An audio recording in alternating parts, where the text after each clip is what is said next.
Get Smart, How to Think and Act Like the Most Successful and Highest Paid People in Every Field audiobook. What if the only thing standing between you and extraordinary success is the way you think? In Get Smart, Tracy reveals how top achievers think differently, faster, clearer, and more effectively. This isn't about working harder, it's about thinking smarter. Stay with me, because by the end of this audiobook, you'll have powerful mental tools to solve problems faster, make better decisions, and create the life you truly want. Chapter 1. Long-time perspective versus short-time perspective. Men are anxious to improve their circumstances, but are unwilling to improve themselves. They therefore remain bound. The man who does not shrink from self-crucifixion can never fail to accomplish the object upon which his heart is set. This is as true of earthly as of heavenly things. Even the man whose sole object is to acquire wealth must be prepared to make great personal sacrifices before he can accomplish his object, and how much more so he who would realize a strong and well-poised life. James Allen. The better you think, the better results you will get, and the more successful you will be in every area. The most important measure, the only measure of the quality of your thinking, is the results you get, the consequences of what you decide to do as a result of the decisions you make. Milton Friedman, the economist, once wrote, "The best measure of quality thinking is your ability to accurately predict the consequences of your ideas and subsequent actions." His point was that economic theory divorced from what actually happened when that theory was applied was clearly incorrect. Consequences are everything. The only question is, did your idea work or not? Some people are confused about the importance of long-term consequences. They think that their intentions are most important, not the results. This is a major cause of confusion in our society today. They say, if I intend for good things to happen as the result of my ideas, my decisions, and my actions, and they don't, you can't blame me. Your ability to accurately foresee and predict the consequences of your decisions and actions is the true measure of your intelligence. What is intelligence? Intelligence is not a matter of IQ, grades in school, or years of study. Intelligence is instead a way of acting. This means that if you act intelligently, you are smart. If you act stupidly, you are stupid, irrespective of grades or measures on IQ tests. What, then, by definition, is an intelligent act? The answer is simple. An intelligent act is something you do that moves you closer to something you really want. A stupid act is something you do that does not move you closer to something you want, or, even worse, moves you away from it. You personally define a smart or stupid act when you decide what you want and what you don't want. As Winston Churchill said, I long ago stopped listening to what people said. Instead, I look at what they do. Behavior is the only truth. Action is everything. How can you tell what a person really wants, thinks, feels, believes, and is committed to? Simple. You just look at his or her actions. It is not what people say, wish, hope, or intend that counts. It is only what they do, and especially what they do when faced with temptation or put under pressure. Someone says, I want to be successful in my career and in life. He actually believes it. But then you observe his behavior.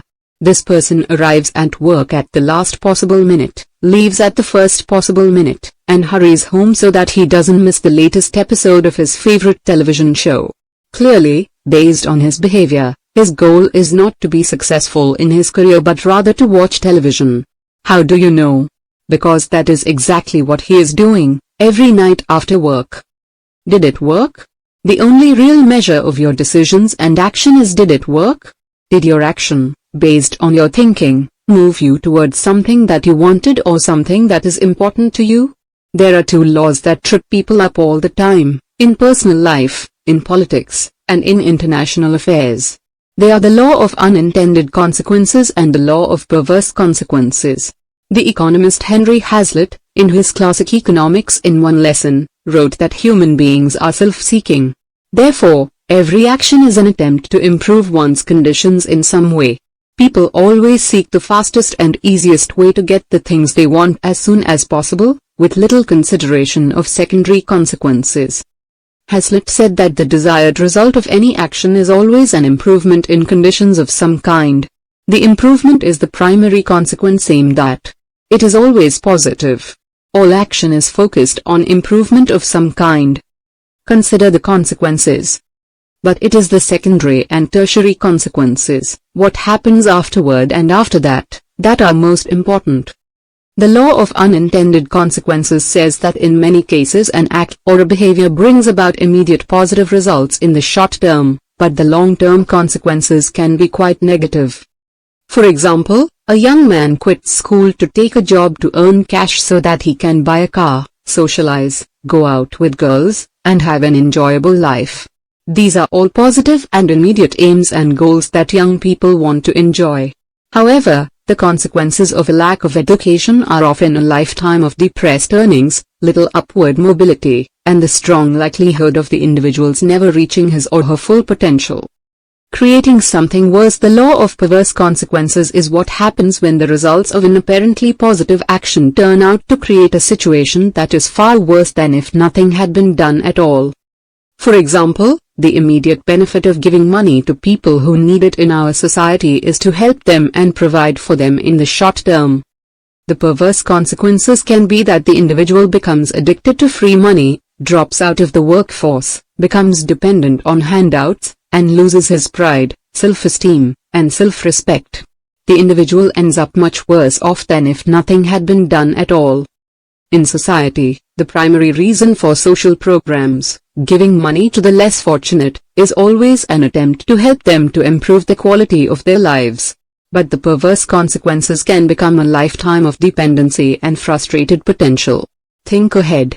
In chess, with many pieces and many possible moves, your success is based on your ability to accurately anticipate or predict the moves of your opponent. In life, your success is largely determined by your ability to play down the chessboard and to make those moves that lead to ultimate success or victory, however you define it. Dr. Edward Banfield of Harvard studied upward social and economic mobility in the United States and other countries for almost 50 years. He was looking for the reasons why some individuals and families moved up from lower socioeconomic classes to higher socioeconomic classes, generation by generation, sometimes starting at laboring jobs and becoming wealthy in one lifetime.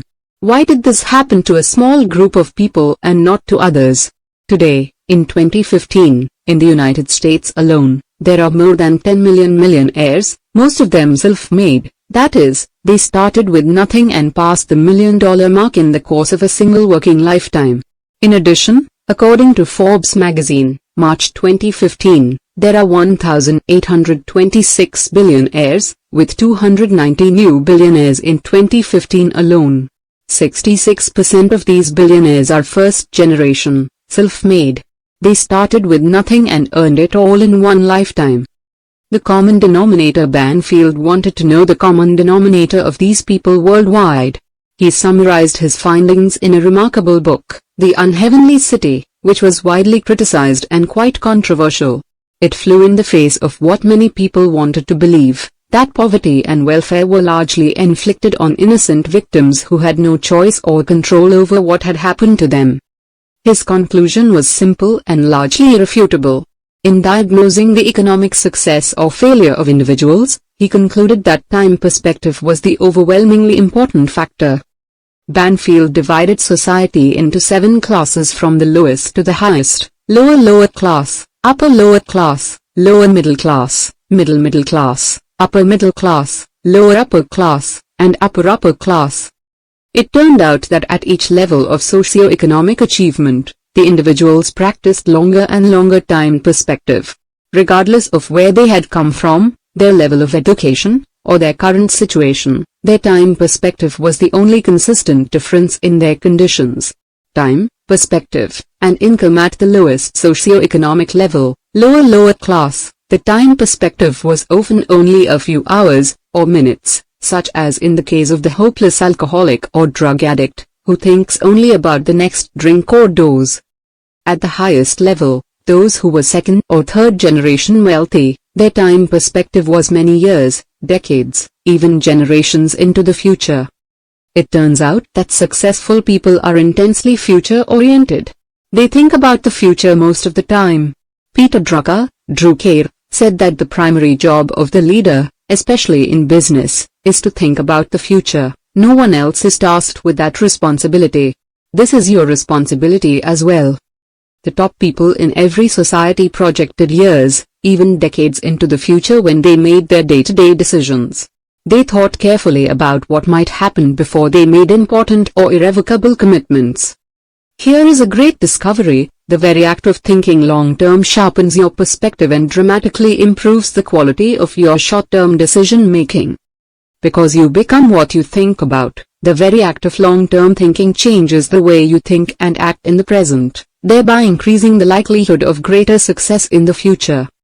Determine Your Future Intent. In 1994, Gary Hamel, and C.K. Prahalad wrote a breakthrough book on business strategy titled Competing for the Future. In this book, they popularized the concept of future intent. They wrote that the greater clarity you have regarding where you want to be in the future, the easier it is for you to make correct decisions in the present.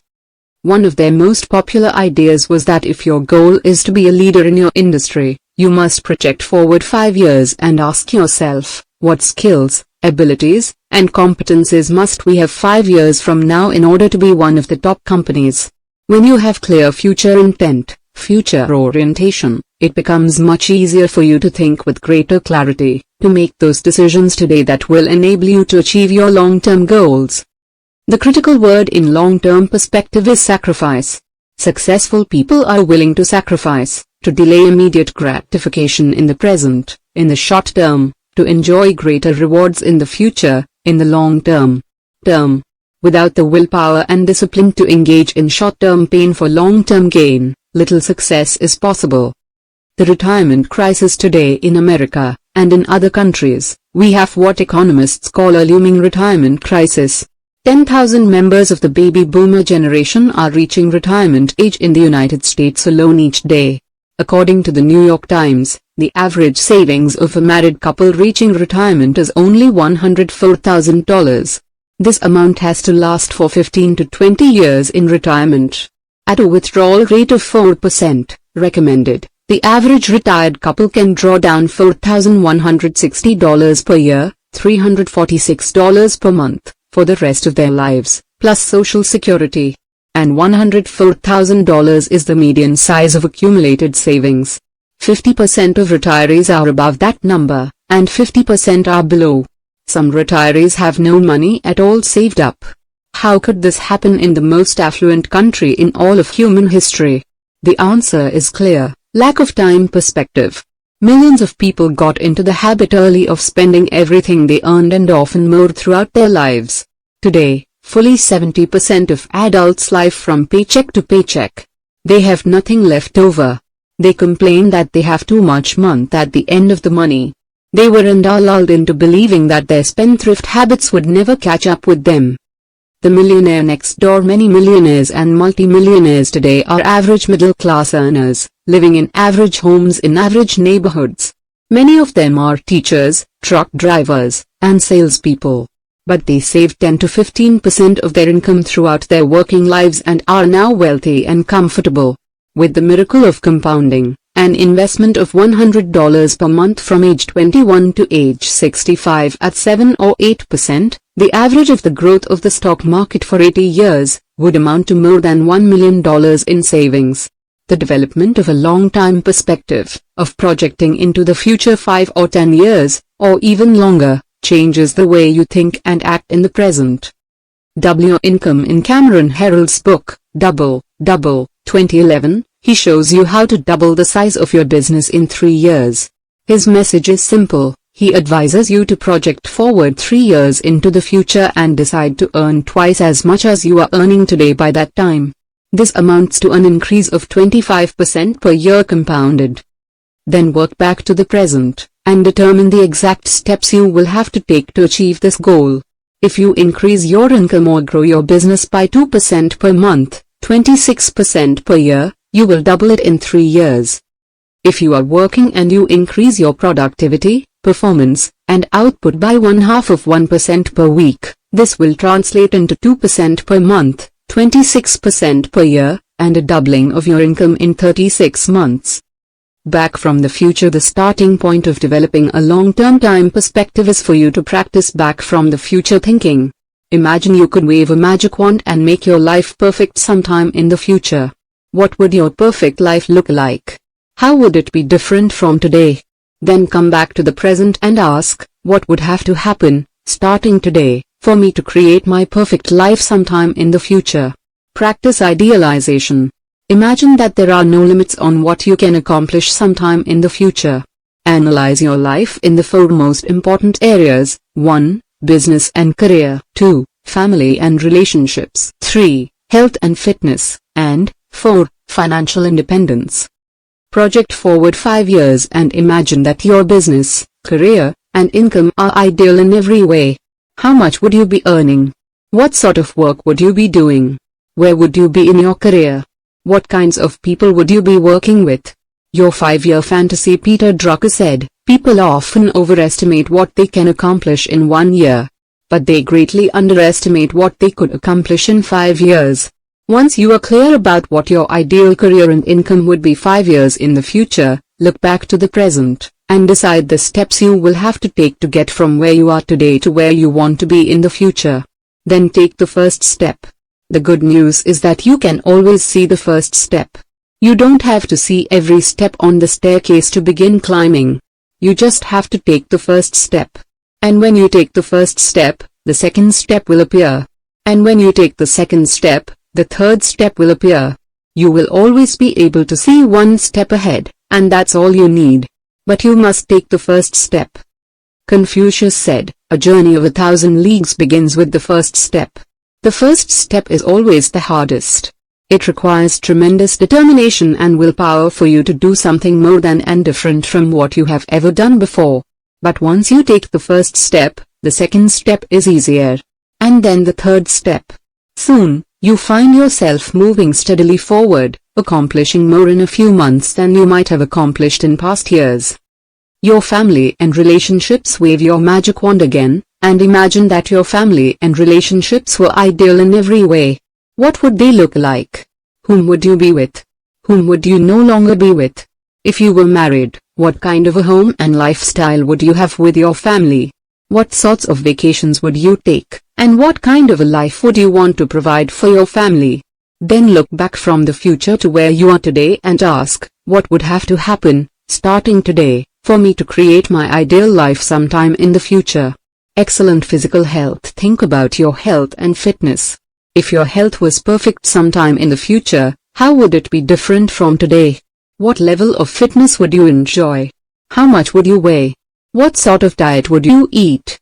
What sort of exercise regimen would you be following? What kind of rest and relaxation would you practice, including vacations?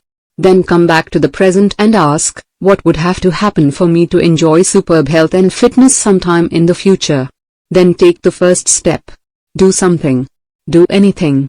Step out in faith. And you can always see the first step. Financial freedom. The fourth area of concern is your achievement of financial freedom, financial independence. Project forward into the future and ask, how much money would I need to have to be comfortable sometime in the future?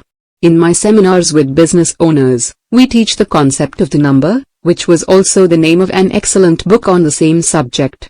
It simply asks, what is your number? What is the specific amount that you want to earn, save, invest, and accumulate over the course of your working lifetime? Especially, exactly how much will you need to support your lifestyle on a month-to-month and year-to-year basis? There is a simple formula for financial independence. First, determine exactly how much it would cost for you to support your current lifestyle for 1 month if you had no income at all. More than 70% of adults are unsure and unclear about exactly how much it costs them to live on a month-to-month basis. Annual expenses. Once you have determined your monthly requirements, which may take a bit of investigation into your current expenses, regular and unexpected, you multiply this number by 12 to determine how much you would have to have saved up or invested if you had no income for an entire year. If you need $5,000, $5,000 per month after taxes to support your current lifestyle, multiplied by 12, you would need $60,000, $60,000 per year to be comfortable if you had no income at all. Finally, multiply your annual amount by 20, the approximate number of years that you and or your spouse are going to live after you retire. To continue with this example, if you need $60,000, $60,000 per year to live comfortably, multiplied by 20, you would need $1.2 million, 12 lakhs, to retire at your current standard of living. You can deduct any pensions that you might have coming from your monthly/annual requirement. Take the first step. Then take the first step. Open a retirement account, a financial freedom account. This is an account into which you deposit money and never take it out, for any reason. Seek out the services of a financial advisor. Learn to live on 85 to 90% of your income and save or invest the balance. Set this as one of the most important goals of your life, to achieve financial independence and hit your number at a specific time in the years ahead. The very act of determining your number, making a plan to achieve it, taking action on your plan, and continuously saving and investing will increase the probability that you achieve that number sometime in the future by as much as 10 times. Make a decision resolve today to develop a long-time perspective. Become intensely future-oriented. Think about the future most of the time. Consider the consequences of your decisions and actions. What is likely to happen? And then what could happen? And then what? Practice self-discipline, self-mastery, and self-control. Be willing to pay the price today in order to enjoy the rewards of a better future tomorrow. And then take the first step. The dividing line between success and failure is not good intentions, hopes, wishes, and dreams. It is deciding what you want in each key area of your life and then taking the first step. And you can always see the first step. Action exercises. 1. Resolve today to think long-term, to consider the likely consequences of a decision before you act. 2. Project forward 3 to 5 years, and imagine that your life was ideal in every way. How would it be different from today? 3. Decide upon one action that you are going to take immediately to create your ideal future. And then take the first step. Chapter 2. Slow thinking versus fast thinking. The successful person has developed the habit of doing the things failures don't like to do. They don't like doing them either, necessarily. But their disliking is subordinated to the strength of their purpose. Albert E. N. Gray. Your mind is extraordinary. You have the capacity to think more thoughts than all the molecules in the known universe. By properly focusing the powers of your mind on any goal or desire you have, you can accomplish extraordinary things and often far faster than you realize. Your mind races continually. Your stream of consciousness is about 1500 words per minute. Your mind jumps from one thought to another and then back again. It takes tremendous discipline and willpower for you to control and constrain this onrushing river of thought and to channel it in such a way as to enable you to accomplish all that is possible for you. As it happens, you can think hundreds of thoughts in a row, but you can only think one thought at a time. Because of this, you have the ability to take control of this stream of consciousness and focus your thinking, like a sniper, on one thought, one target at a time. The reactive responsive mode, whatever you do repeatedly, becomes a habit. The majority of people operate in reactive responsive mode. They have developed the habit of reacting and responding continually to what is going on around them, and within them, with very little deliberate, reasoned thought. From the first ring of the alarm clock, they are largely reacting and responding to stimuli from their environment and to their habitual or momentary impulses and appetites. The normal thinking process is almost instantaneous, stimulus, then immediate response, with no time in between. The superior thinking process is also triggered by stimulus, but between the stimulus and the response there is a moment or more where you think before you respond. Just like your mother told you, count to 10 before you respond, especially when you are upset or angry. The very act of stopping to think before you say or do anything almost always improves the quality of your ultimate response. It is an indispensable requirement for success. It is also a quality of wealthy people. Thinking is hard work. Thomas J. Watson Sr., the founder of IBM, required that there be signs on every office wall that said, "Think."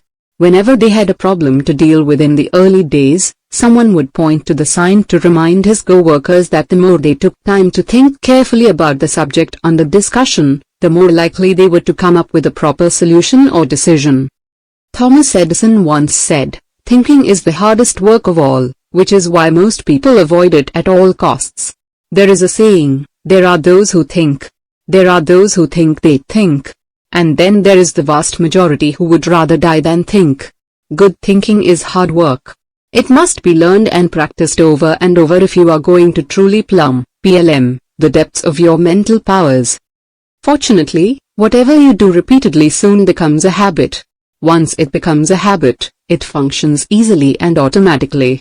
Goethe said, "Everything is hard before it is easy." This definitely applies to new habit formation. Slow thinking. One of the best habits you can develop is to practice thinking slowly in those areas where slow thinking is required. As we discussed in Chapter 1, the important factor is consequences. Almost all of the mistakes we make in life come from not carefully considering the consequences of our actions beforehand. Daniel Kahneman's best-selling book, Thinking, Fast and Slow, is a major contribution to accurate thinking. Similar to the classic Straight and Crooked Thinking by R.H. Toulis and C.R. Toulis. Kahneman's book explores and explains many of the reasons why we come to false conclusions, which lead to actions that fail to achieve the results we desire. The authors show how we accept information and make decisions based on partial information, selective statistics, or confirmation bias, seeking information that agrees with what we have already decided to believe. The common conclusion of these studies into poor or sloppy thinking is the necessity of slowing down before we make a decision that can have significant positive or negative consequences in our lives and work. One of the simplest ways to do this is to continually ask, "How do we know this is true?" before we accept a piece of information as the basis for a decision. Two thinking styles. The two thinking styles contrasted are fast thinking versus slow thinking. With fast thinking, we process information quickly, intuitively, automatically, instinctively, like making decisions while driving a car in busy traffic. We react and respond with little thought or consideration. For most of our activities, such as conversations, meetings, navigating daily life, or grocery shopping, fast thinking is both appropriate and necessary. The consequences are not important, such as whether you order a hamburger or a fish patty for lunch. It doesn't really matter in the great scheme of things. For many other areas of our lives, slow thinking is more necessary, and even essential, if we are to make the right long-term decisions that yield the consequences we desire. Here was Kahneman's insight that was central to making his book a bestseller, and deservedly so. He said that the biggest mistake that most people make is that they use fast thinking in making long-term, vital decisions, where slow thinking is much more appropriate. Consider the consequences. For example, decisions about the courses you take at college, what career path you embark upon, the person you marry, and how you earn, save, and invest your money all require slow thinking. The more important a decision can be to you in the long term, the more important it is that you slow down, call a timeout, and carefully consider both the facts and your options. In starting and building a business, slow thinking is absolutely essential in certain areas. Which product or service you specialize in, which customer segment you aim at, which methods of production, sales, marketing, and distribution you select, and your cost and pricing decisions are all vital to the success or failure of the enterprise. Analyze your way of thinking from now on. Ask yourself on a regular basis, does this situation require fast or slow thinking? Buy time for yourself whenever possible. Put as long a gap as possible between the stimulus and the response, between the thought and the decision. Practice the 72-hour rule. Give yourself, or buy yourself, 72 hours, or 3 days, to consider a major decision before you make it. Lord Acton wrote, "If it is not necessary to decide, it is necessary not to decide." The longer you take to make an important decision, the better that decision will be in almost every case. Continually use the words "let me think about it and get back to you." If someone tries to pressure you into making a decision on an important issue, you can say, "If you insist on an answer immediately, The answer is no. But if you let me think about it for a while, the answer might be different. Write down the details. Think on paper. One of the most powerful thinking tools of all is a sheet of paper upon which you write down every detail of the problem or decision. Something amazing happens between the head and the hand when you write things down. When you write out all the details, you are forced to think slowly and meticulously, especially when you write by hand rather than typing. Often, as you write fact after fact, it becomes clearer and clearer to you what you should do. This is why Francis Bacon wrote, "Writing maketh an exact man." Whenever the potential consequences of a decision are significant, buy yourself as much time as you possibly can. Your final decision will always be better than if you decided quickly. People decisions. Fully 95% of business success, by some estimates, will be determined by the quality of the people whom you attract and assign, appoint, and delegate the work to. The people you choose to work with, and the people who choose you, can make or break a business. This is why Peter Drucker wrote, "Fast people decisions are invariably wrong people decisions." The people you choose to work with or for, to socialize with or marry, to invest through or go into business with, will determine about 85% of your success and happiness in your personal life.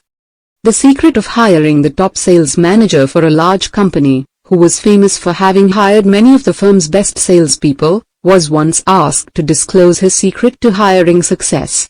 He said, "Simple, I practice the 30-day rule. No matter how much I like the candidate, I discipline myself to wait 30 days before I make a final decision.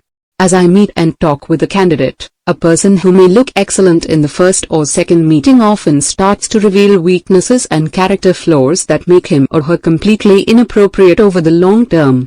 Most successful companies and managers practice different versions of this rule. They realize that the consequences of a bad hire can be very expensive. This principle applies to business partnerships and deals as well. Think strategically of the many management techniques that have come in and out of fashion over the years. Strategic planning is always ranked as number one in enduring importance. In strategic planning, you are forced to think slowly, to carefully consider the likely consequences of an action or a decision. You are designing the long-term future of your business. In personal strategic planning, it is the same. You design your own future. You think far into the future to determine where you want to be in the years ahead. As Michael Gummy, the strategy expert, wrote, "Those who do not plan for the future cannot have one." Personal strategic planning forces you to think slowly, with greater precision and accuracy. It forces you to think about what you really want to be, have, do, and accomplish in the months and years ahead. It is often a good idea for you to block out chunks of time, even a day or two, to think about your future, especially in times of change, turbulence, and disruption. Go for a long walk and let your mind relax. Discuss your future goals with your spouse. Take 2 or 3 days off where you disconnect from all electronic devices, including your computer, smartphone, telephones, text messages, and any other electronic interruptions that can disrupt the flow of your thinking. Practice solitude. One of the most powerful of all ways to practice slow thinking is for you to practice solitude on a regular basis. Many people have never practiced solitude even once in their entire lives. They have an insatiable need to be busy and active, filling every possible minute with stimuli of some kind. But this is not for you. The practice of solitude is quite simple. It requires that you take a minimum of 30 to 60 minutes by yourself, in silence, with no music or distractions, and simply sit there quietly with no noise or activity. You can sit quietly in nature, in a park, where there is no noise. Perhaps the best mental state for solitude is to think about water. Sitting and looking at a body of water, even a swimming pool, seems to relax your mind and unlock your subconscious and superconscious capabilities. Solitude requires discipline. When you first practice solitude, you will find it extremely difficult. You will fidget and think of things that you could get up and do. You will almost have to hold yourself down for the first 20 to 25 minutes. But at that point, something wonderful will happen. All of your tension and stress will begin to drain away, and you will feel completely relaxed. You will start to enjoy the sensation of simply sitting in the silence. And at this point, your mind will begin to flow with thoughts, ideas, insights, perspectives, solutions to problems, and other inspirations, any one of which can change your life. Just let your mind flow, like a river. You do not need to write anything down. If it is a good idea, it will remain with you after your period of solitude. It is said that men and women begin to become great when they begin to take time apart with themselves in the silence. If you have never practiced 30 to 60 minutes of solitude, make an appointment with yourself for your first session. Often, I would stop my car in a park on the way home in the late afternoon and sit quietly for an hour. You may stay at the office after everyone has left. You may sit in your backyard or your upstairs bedroom where it is completely silent. It works every time. Here is my promise to you. Whenever you have a problem, a difficulty, an obstacle, a frustration, or a challenge in your life, go into the silence and sit quietly. The very first time you do this, almost without exception, the answer to your biggest problem will come to you, almost like a butterfly alighting on your shoulder. Many of my students report to me that problems that had concerned them for weeks or months were almost instantly resolved by their first practice of a session in solitude. When your answer comes, it will be complete in every respect. It will answer every detail of the problem or difficulty. It will be simple, clear, and completely within your capabilities to act. It will solve every detail of the problem. When you arise from your period of solitude and put the idea into action, everything will immediately resolve itself. You will be at peace. Unleash your inner powers. The regular practice of solitude requires slow thinking. It requires that you stop all of the business and activity around you and just go into the silence with yourself for a few minutes. The best news is that the more you practice solitude, the faster, better, and more comprehensive will be the answers and ideas that you get from each period. In corporate strategic planning, where the consequences can be significant, taking the time to back off, slow down, and think through the critical issues can be the action that determines the success or failure of the business. There is a rule in time management that says, every minute spent in planning saves 10 minutes in execution. Whenever you see a successful enterprise, you see a successful strategy in action.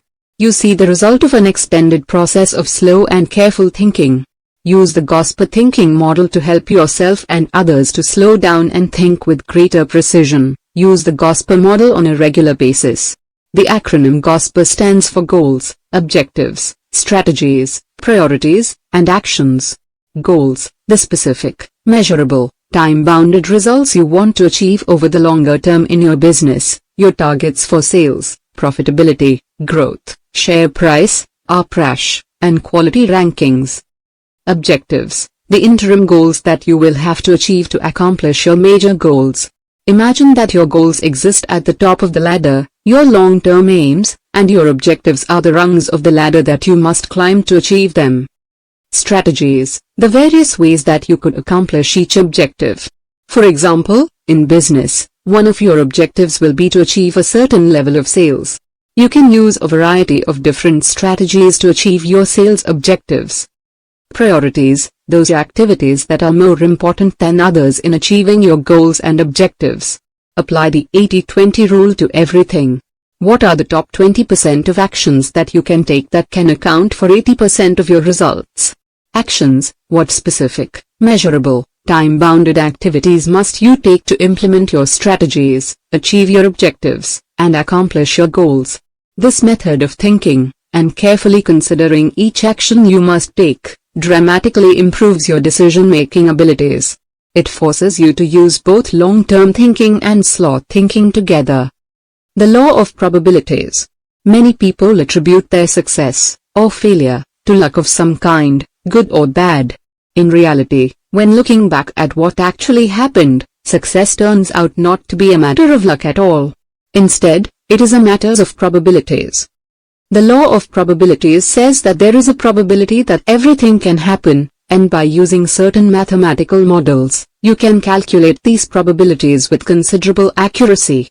In its simplest application, the law says that if you do more of the things that successful people and organizations do, you increase the probabilities that you will do the right thing at the right time and be successful as well.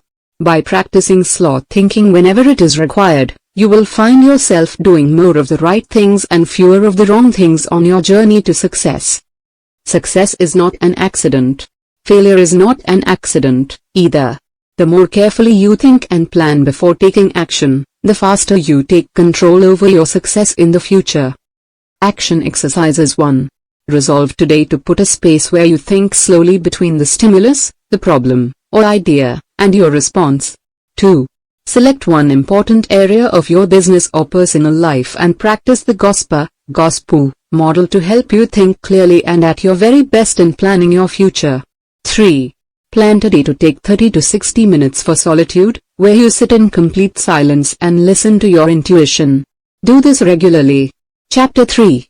Informed thinking versus uninformed thinking. Beware of endeavoring to be a great man in a hurry. One such attempt in 10,000 may succeed. These are fearful odds. Benjamin Disraeli. The two most popular words among experienced business people are due diligence. This requires taking the time, however long, to get the critical information you need to make the right decision. The biggest mistakes we make are those where we commit time, money, and resources without having done sufficient homework. The best decisions we make are almost invariably based on having acquired complete knowledge of the issue before we act. We look before we leap.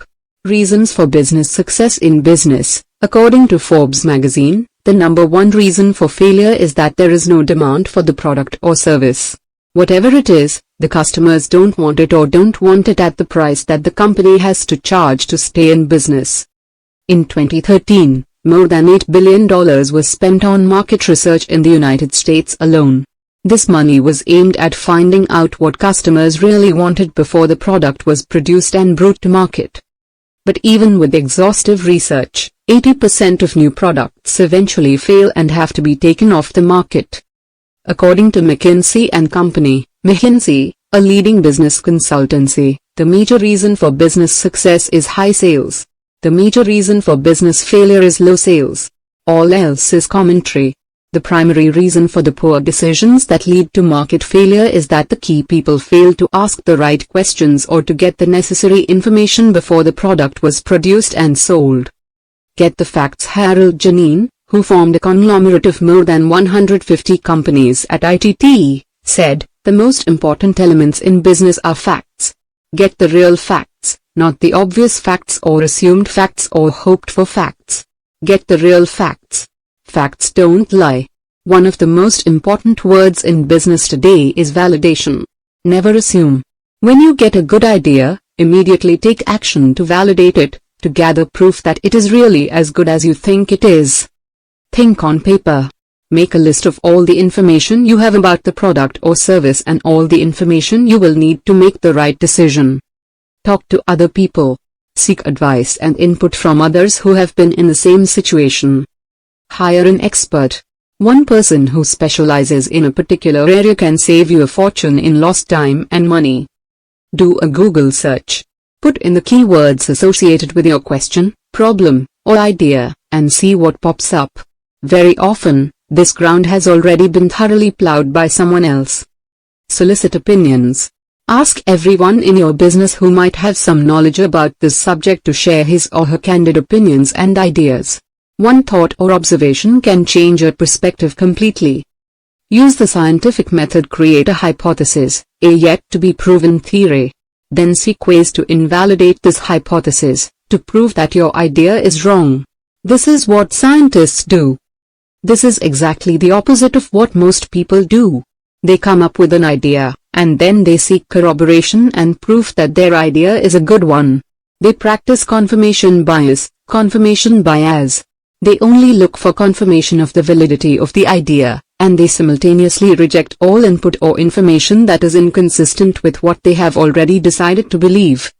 Create a negative or reverse hypothesis. This is the opposite of your initial theory. For example, you are Isaac Newton, and the idea of gravity has just occurred to you. Your initial hypothesis would be that things fall down. You then attempt to prove the opposite, things fall up. If you cannot prove the reverse or negative hypothesis of your idea, you can then conclude that your hypothesis is correct. For example, you come up with an idea for a product or service. You then attempt to prove that there is no demand for this product or service at this particular price. You approach a prospective customer and describe the product or service and then say, of course, this is not something that you want, need, or are willing to pay for, is it? If your customer agrees that he does not want what you are proposing, you have a valuable piece of information to guide your decision making. If, on the other hand, the customer counters your negative hypothesis by saying, no, no, no. This is actually something that I would be very interested in buying and using if you were to bring it to market, then you have validated your initial theory about the potential demand for this new product or service. Be willing to fail. Be prepared to try and fail, to propose and be rejected, over and over. Failure, trial, and error are absolutely essential to your ultimate success. Be your own management consultant with any of your ideas and conclusions.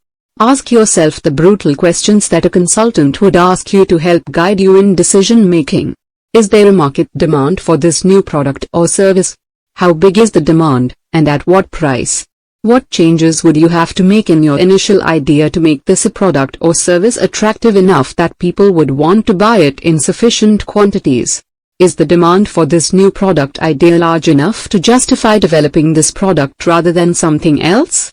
Is the market for this product idea concentrated enough so that you can reach potential customers with current marketing and sales channels? Will customers pay enough for this product or service to enable you to earn a greater profit than you would with some other product or service? Be tough on yourself in becoming informed. Don't let yourself off the hook or ask yourself softball questions. As Zig Ziglar said, if you are hard on yourself, life will be very easy on you. But if you insist on being easy on yourself, life will be very hard on you. Better to be right, as the psychologist Jerry Jampolsky once wrote. Do you want to be right or do you want to be happy? It is amazing how many people come up with a new product or service idea and then fall in love with the idea long before they validate whether or not this is something that a sufficient number of customers are willing to buy and pay for. Keep gathering information until the proper course of action becomes clear, as it eventually will. Check and double-check your facts. Assume nothing on faith. Ask, how do we know that this is true? Finally, search for the hidden flaw, the one weak area in the decision that could prove fatal to the product or business if it occurred. J. Paul Getty, once the richest man in the world, was famous for his approach to making business decisions. He said, we first determine that it is a good business opportunity. Then we ask, what is the worst possible thing that could happen to us in this business opportunity? We then go to work to make sure that the worst possible outcome does not occur. If you can gather all the information you need, and you can neutralize or remove the hidden flaw, you will make vastly better decisions than others.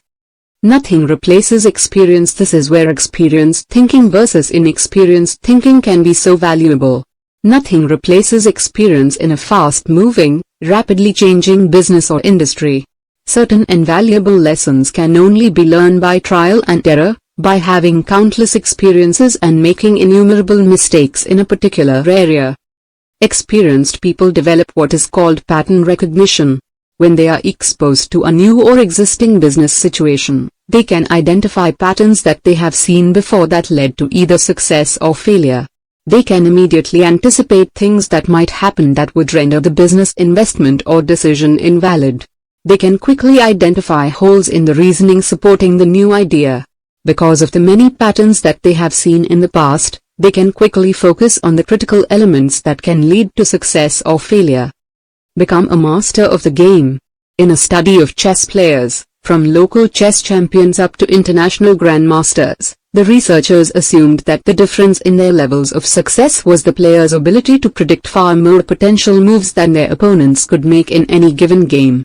Then they found that chess players, at all levels, seldom think more than 3 or 4 moves ahead. 3 or 4 moves. Thinking any further ahead than that is not helpful to winning. Instead, they found that at each level of expertise, the players recognized more patterns on the board than a player at a previous level, which could only come from experience. The grandmaster could glance at a board and almost instantly see as many as 50,000 possible combinations of the pieces. 50,000, 50,000 combinations. He could accurately guess what move the opponent was likely to make given the existing pattern of the pieces on the board. As a result, a chess champion could play and win against 10, 20, and even 30 opponents simultaneously. 10, 10, 20, 20, 30, 30 opponents. He could walk from board to board, glance quickly, recognize the pattern, make a decision, and move his piece. Then go on to the next board. Experience counts. It is the same in business and the professions.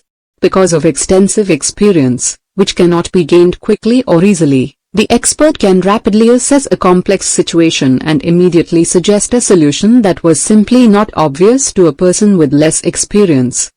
The CEOs of Fortune 500 companies earn more than $10 million per year on average. This is almost solely because of their ability to react and respond quickly to complex situations, examples of which they have seen and worked with in the past, and then make quick and accurate decisions that lead to financial results, sometimes involving millions or billions of dollars. Rule number 1. Perhaps the most common advice given by wealthy people is don't lose money. In business and in life, your goal, too, must be to not lose money.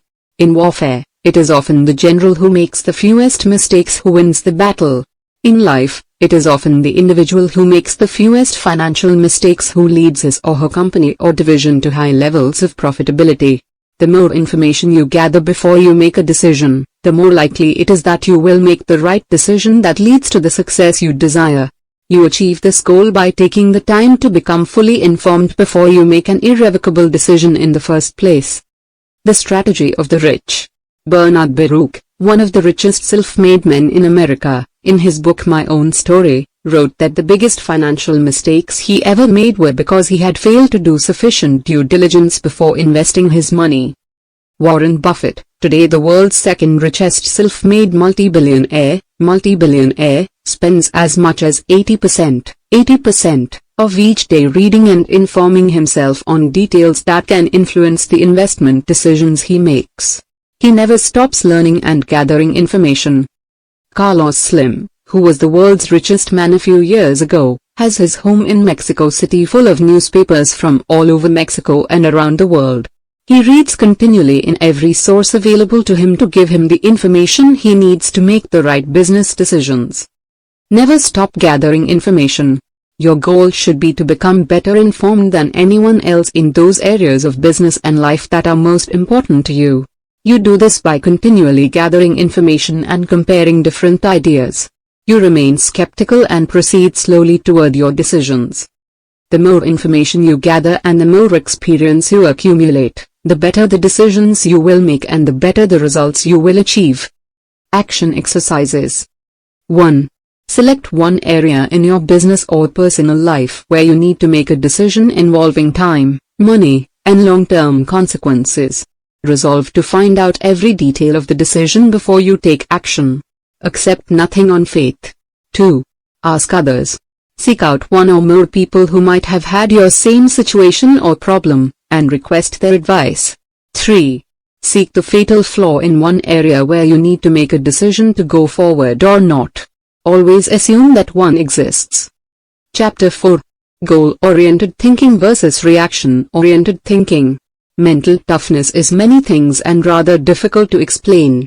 Its qualities are sacrifice and self-denial. Also, most importantly, it is combined with a perfectly disciplined will that refuses to give in. It's a state of mind, you could call it character in action. Vince Lombardi. Several self-made millionaires, all of whom started with nothing and worked their way up, were having dinner at the home of one of their group. The conversation went back and forth about the various reasons for success and why the people around this table had achieved so much when the average person achieves so little. Finally, the most successful of the group spoke up and asked, "What is success?" When they turned to him for his answer, he said, "Success is goals, and all else is commentary." Turning points. Throughout your life, you will have a series of turning points. These are moments, insights, or experiences that can take a few seconds or a few months. But after one of these turning points, your life is never the same again. Sometimes you recognize one of these turning points when it takes place. In most cases, You only recognize that it was a turning point in retrospect. As you look back on your life, you often remember small things that happened to which you paid little attention, but the consequences of these events changed you in some way and had an influence on the person you are today. One of the major turning points in my life, and in the lives of most successful people, was my discovery of goals. I was 24 years old, broke, unskilled, and working as a door-to-door salesman, selling very little, earning very little, and sleeping on the floor of a friend's one-room apartment. Then I discovered goals. The discovery of goals. I found a used book in the bottom drawer of an old dresser in that one-room apartment. As I glanced through the book, I came across the line, "If you want to be successful, you have to have goals." A few pages later, it said to take a sheet of paper and write down the goals that you would like to achieve sometime in the future. I had nothing to lose. I found a piece of paper and wrote down 10 goals that I wanted to accomplish. I promptly lost the list. But 30 days later, my life had changed completely. I had accomplished almost all of the goals on that list in ways that were completely unexpected. I discovered a sales technique that tripled my sales. As a result, my income had jumped. I moved to my own place. I was promoted to sales manager, given a team of people to train with my new technique, and granted an override on all their sales. And it all happened within 30 days of my writing down a list of things I wanted to achieve on that piece of paper. The key to riches. Since then, I have read, researched, studied, taught, and created programs on goal setting and goal attainment that have been used by millions of people all over the world. Everywhere I go, people come up to me and say almost the exact same thing: "You changed my life, you made me rich." When I ask them what it was in my teachings specifically that had such a profound impact on their lives, they always tell me that it was learning about how to set and achieve goals. It was the turning point in their lives, as it had been in mine. It is not uncommon today for people to complain and even demonstrate in the streets about the 1% versus the 99% in our society in terms of income. But they've got it wrong. In reality, it should be the 3% versus the 97%. Only about 3% of people have clear, specific, written goals and plans that they work on each day. The other 97% have hopes, dreams, wishes, and fantasies, but not goals. And the great tragedy is that they don't know the difference. Earn and acquire 10 times as much. In my experience over several decades, and as a result of reading every study into those people with and without goals, I have found that the top 3% earn and acquire, over time, on average, 10 times as much as the bottom 97% put together. Why is this? There are many reasons. In the previous chapter, we said that a mantra of wealthy people is don't lose money. In terms of success, we could say that the corollary is don't lose time. The fact is that when you have clear, specific goals and clear plans to achieve those goals and you work on them every day, you save an enormous amount of time. You accomplish more in a few months or years than many people accomplish in a lifetime. By setting goals, you program your mental GPS, global positioning system, which then functions like a guided missile to move you directly toward the target you have aimed at, taking feedback from your target and making course corrections until you achieve your goal. As Thomas Carlyle wrote, the person without goals makes no progress on even the smoothest road. The person with clear goals makes rapid progress on even the roughest road.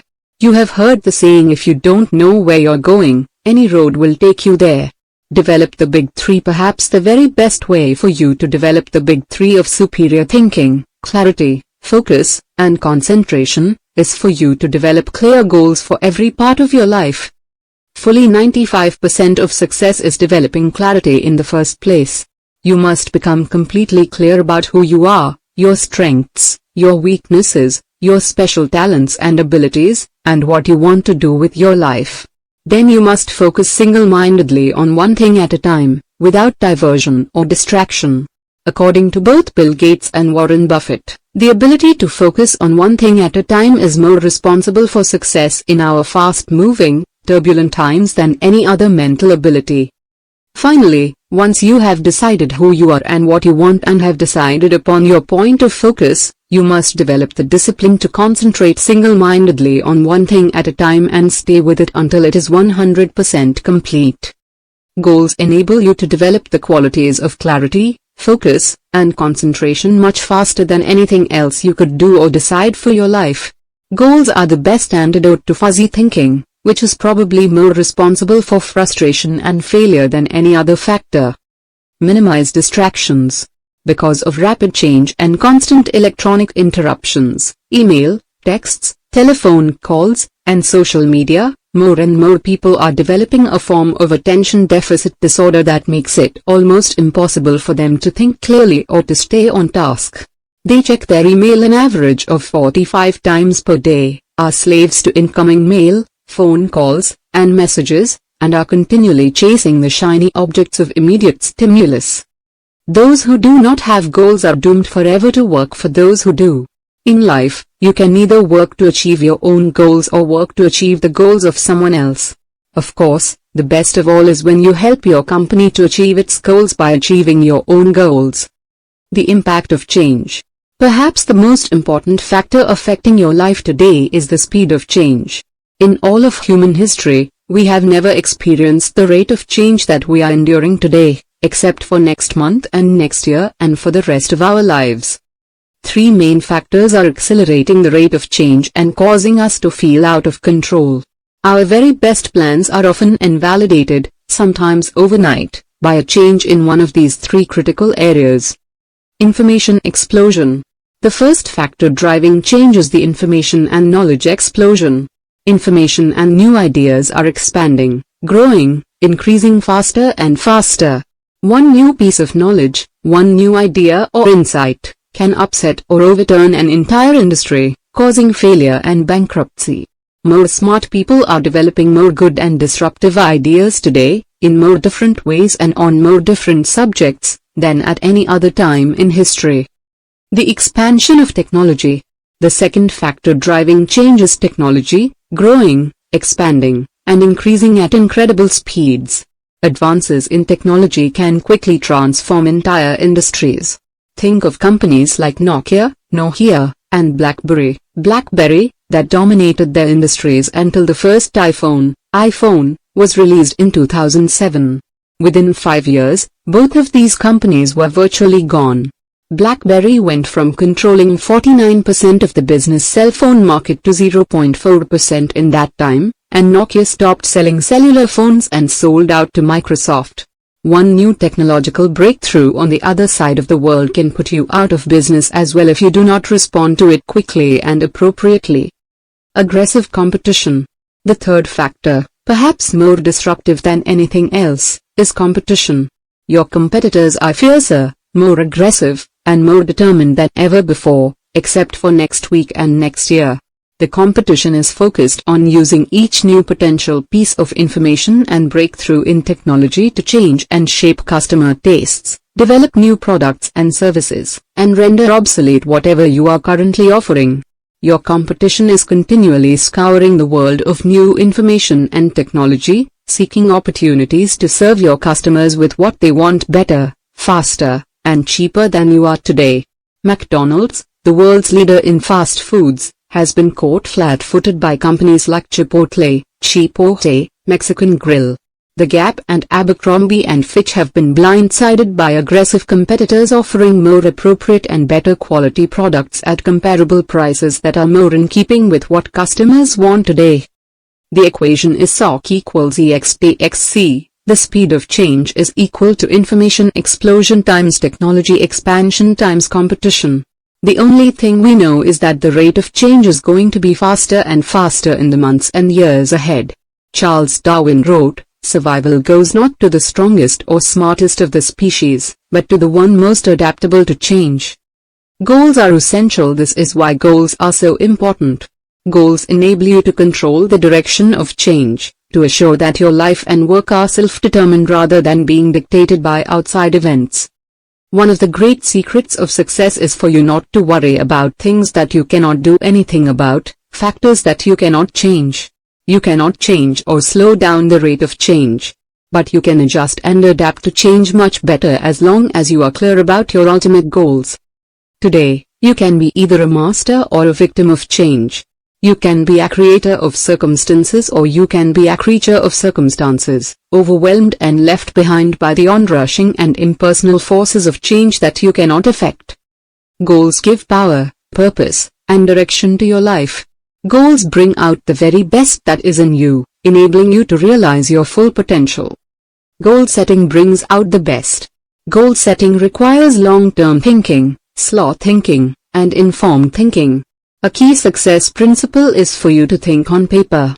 The very act of writing down what you want dramatically increases your probability of achieving it. Remember, you can't hit a target that you can't see. You can't hit a target unless you can clearly describe it on paper. The quality of your thinking is greatly enhanced by the quality of the questions that you ask yourself, especially in the areas of goal setting and goal achieving. Here are some questions that you should ask and answer on a regular basis so that you can maintain high levels of clarity, focus, and concentration. Determine what you really want. What do you really want to do with your life? It seems that when you ask this question, it is the third really that helps you to develop absolute clarity about where you want to be sometime in the future. When you ask really 3 times, you drill deeper into what you want more than anything else. What do you really value? What are your values? What are your basic organizing principles? What virtues and qualities are most important to you and most important in the people whom you like and admire? Most problems in human life, most confusion, can be resolved by a return to values. Your values make up your core. They are the axle around which your life revolves. Your values determine your deepest emotions. They determine your beliefs, expectations, and attitude. You don't see what you believe, you see what you have already decided to believe. For 1 week, ask yourself this question repeatedly: what is my most important value in life? Don't be satisfied with your first answer. Your first answer will always be something simple, obvious, and admirable to other people. But keep asking the question: what is my most important value in life? You may be surprised at the answer you eventually come up with. Your 3 most important goals. What are your 3 most important goals in life right now? Write down your answer in 30 seconds or less. When you only have 30 seconds to write down your 3 most important goals in life, your answers will be as accurate as if you had 30 minutes or 3 hours. What are they? No fear of failure. Imagine that you have $20 million, 20 million, in the bank, but you discover that you only have 10 years left to live. What would you choose to do with the next 10 years? This question liberates you temporarily from the limiting concern over money and resources. Most people hold back on doing what they really want to do because they feel that they cannot afford it or that they do not have enough time, talents, or resources to achieve it.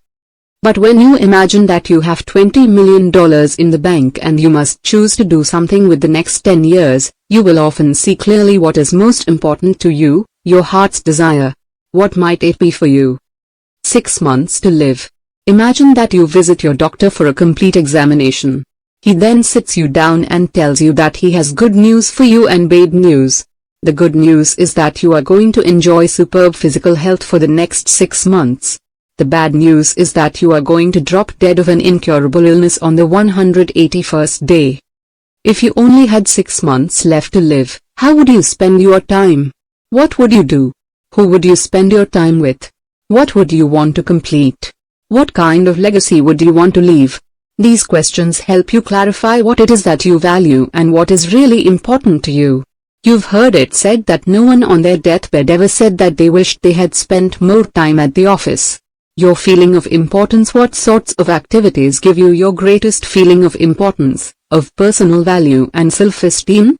Dale Carnegie once said, "Tell me what gives a man his greatest feeling of importance and I will tell you his entire philosophy of life." What activities or accomplishments have been most responsible for your greatest happiness in life to date? What do you do especially well? What has been most responsible for your biggest successes? What would you like to do all day long, even if you didn't get paid for it? One great goal. What one great goal would you dare to set for yourself if you knew you could not fail? The fear of failure is the greatest single obstacle to success and the primary cause of failure in adult life. Imagine that you have no limitations.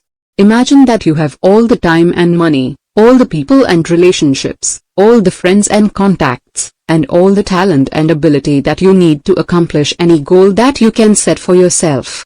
What would it be? Your ability to think clearly about who you are and what you really want is central to your living a high-performance life. Asking and answering these questions on a regular basis helps you to develop clarity, focus, and concentration. Goal-setting process. Napoleon Hill once wrote that the key to success is to use proven success formulas. Find out what other successful people do over and over, and then do the same things that they do. By the law of cause and effect, if you do what other successful people do, the causes, you will soon get the same results, the effects, that they do. There is a simple but powerful process of setting and achieving goals that you can use immediately to transform and even supercharge your life. Here it is. 1. Decide exactly what you want. Most people never do this. Most people want many different things but no one thing in particular. A major reason for failure in adult life is that most people think they already have goals. But what they have are not goals. They are merely wishes, hopes, and fantasies. A real goal, on the other hand, is something clear and specific. Einstein said, if you cannot explain your goal to a 6-year-old child, you probably aren't clear about it yourself. 2. Write it down. A goal that is not in writing is merely a wish or a hope. It is said that goals are dreams with deadlines. When you write down a goal, you take it out of the air and make it clear and tangible. You can see it, touch it, and read it. It now exists, whereas before it was merely a figment of your imagination, like cigarette smoke in a large room, with no form or substance. Only 3% of adults have clear, written goals, and everyone else works for them. They earn and accomplish 10 times as much as the average person over the course of their working lifetimes. People with written goals often accomplish more in 1 year than the average person accomplishes in 5 or 10 years. Here is the discovery: each goal you write down, and each time you write it, you are actually writing and programming into your subconscious mind. Once you have written down a goal, your subconscious mind accepts this as a command and begins working to bring this goal to you, and bring you to this goal, 24 hours a day, waking and sleeping. Written goals are very powerful. Set a deadline. A deadline acts as a forcing system for your subconscious mind. It gives your subconscious and superconscious powers a target to aim at. From the time you write down your goal and set a deadline, you will be more motivated than ever to take the steps necessary to achieve it. A written goal with a deadline activates the law of attraction. You begin to attract into your life people, ideas, resources, and opportunities to help you to move faster toward your goal. What happens if you don't achieve your goal by the deadline? Simple. Set another deadline. Many things can happen over which you have no control that can set back the accomplishment of your goal. No problem. Just set another deadline. Remember, there are no unrealistic goals, merely unrealistic deadlines. Make a list. Write down everything you can think of that you could do to achieve your goal. Include the people, knowledge, and resources you will need. Keep adding to this list until it is complete. The very act of making a list of everything you can think of to achieve your goal increases your belief that the goal is attainable. It motivates and stimulates you. As Henry Ford said, any goal can be achieved if you break it down into enough small parts. Organize the list into a plan. The first way you organize the list is by sequence.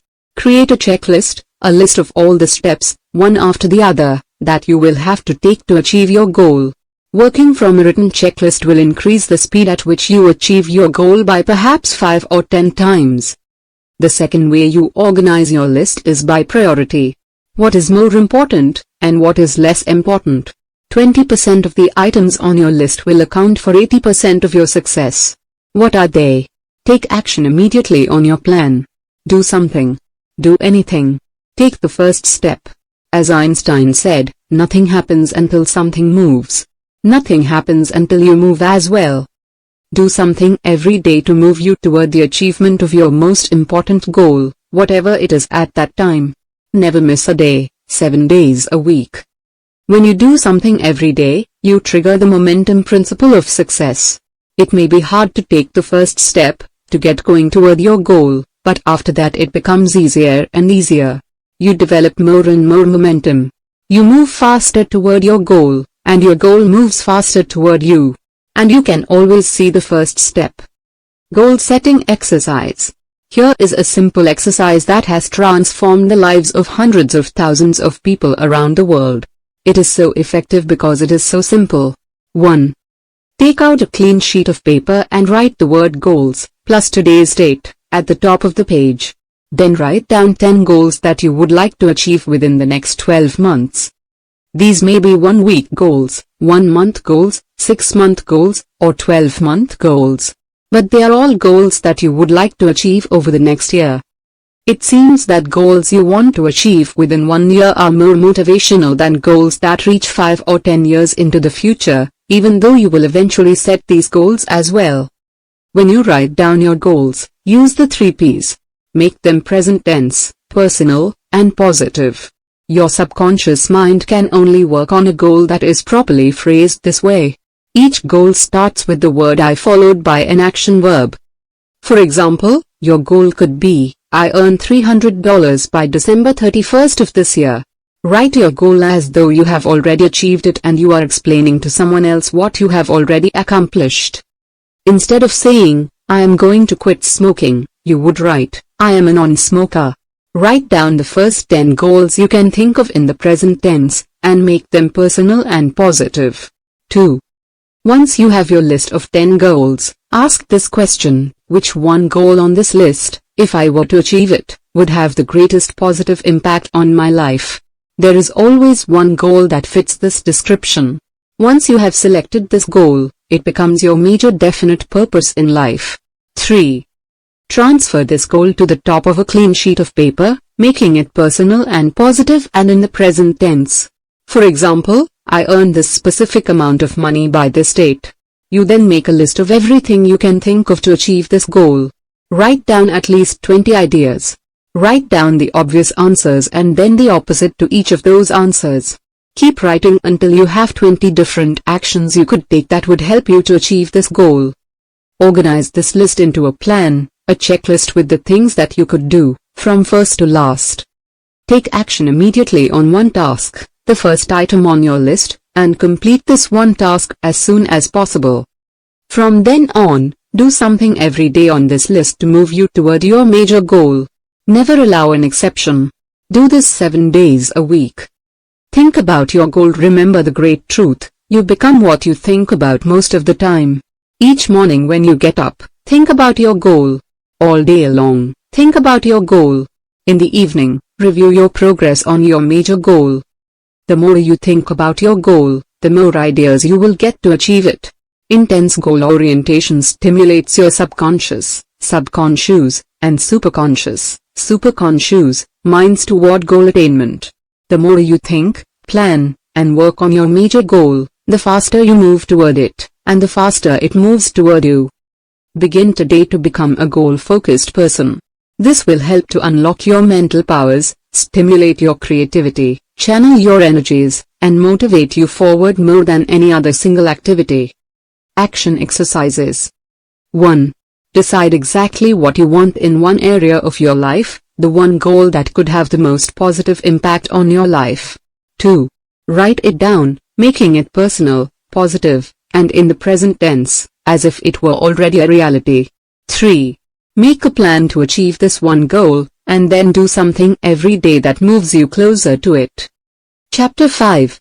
Result-oriented thinking versus activity-oriented thinking.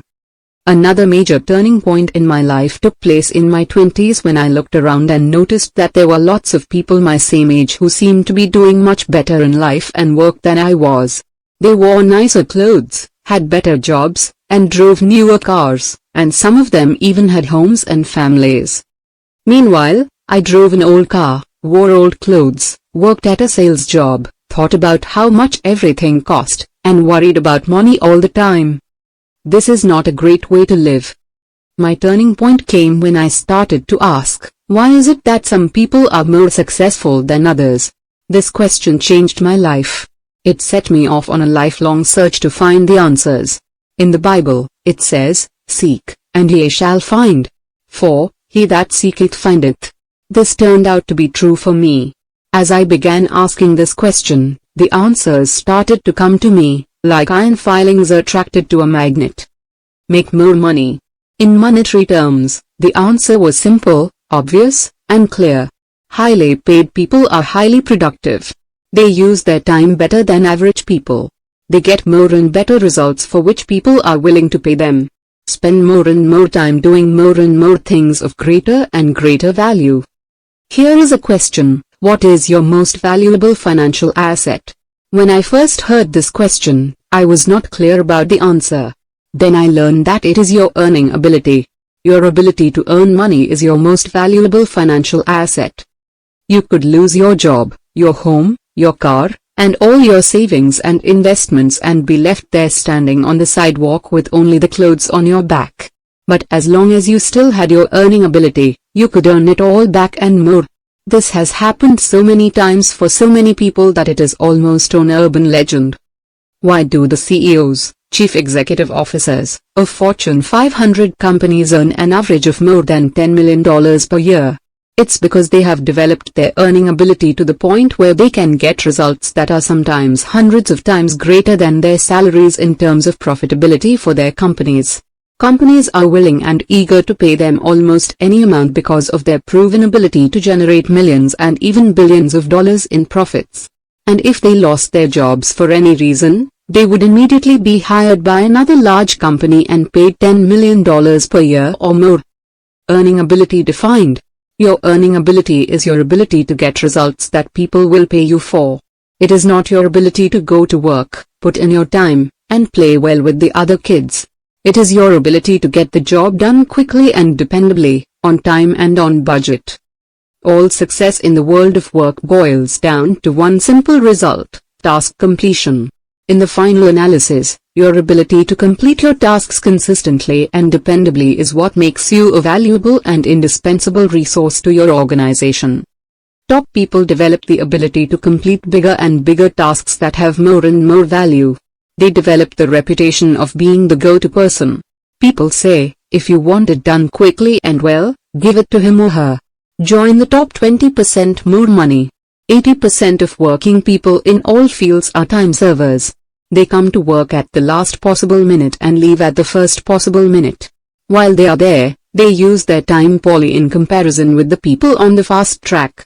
According to Robert Half International, fully 50% of working time is wasted. Most working time is wasted in idle chit-chat with co-workers. It is wasted in non-stop electronic distractions, answering email, going on and off social media, replying to texts, and answering telephone calls. The average person, including managers, checks his email 45 times a day.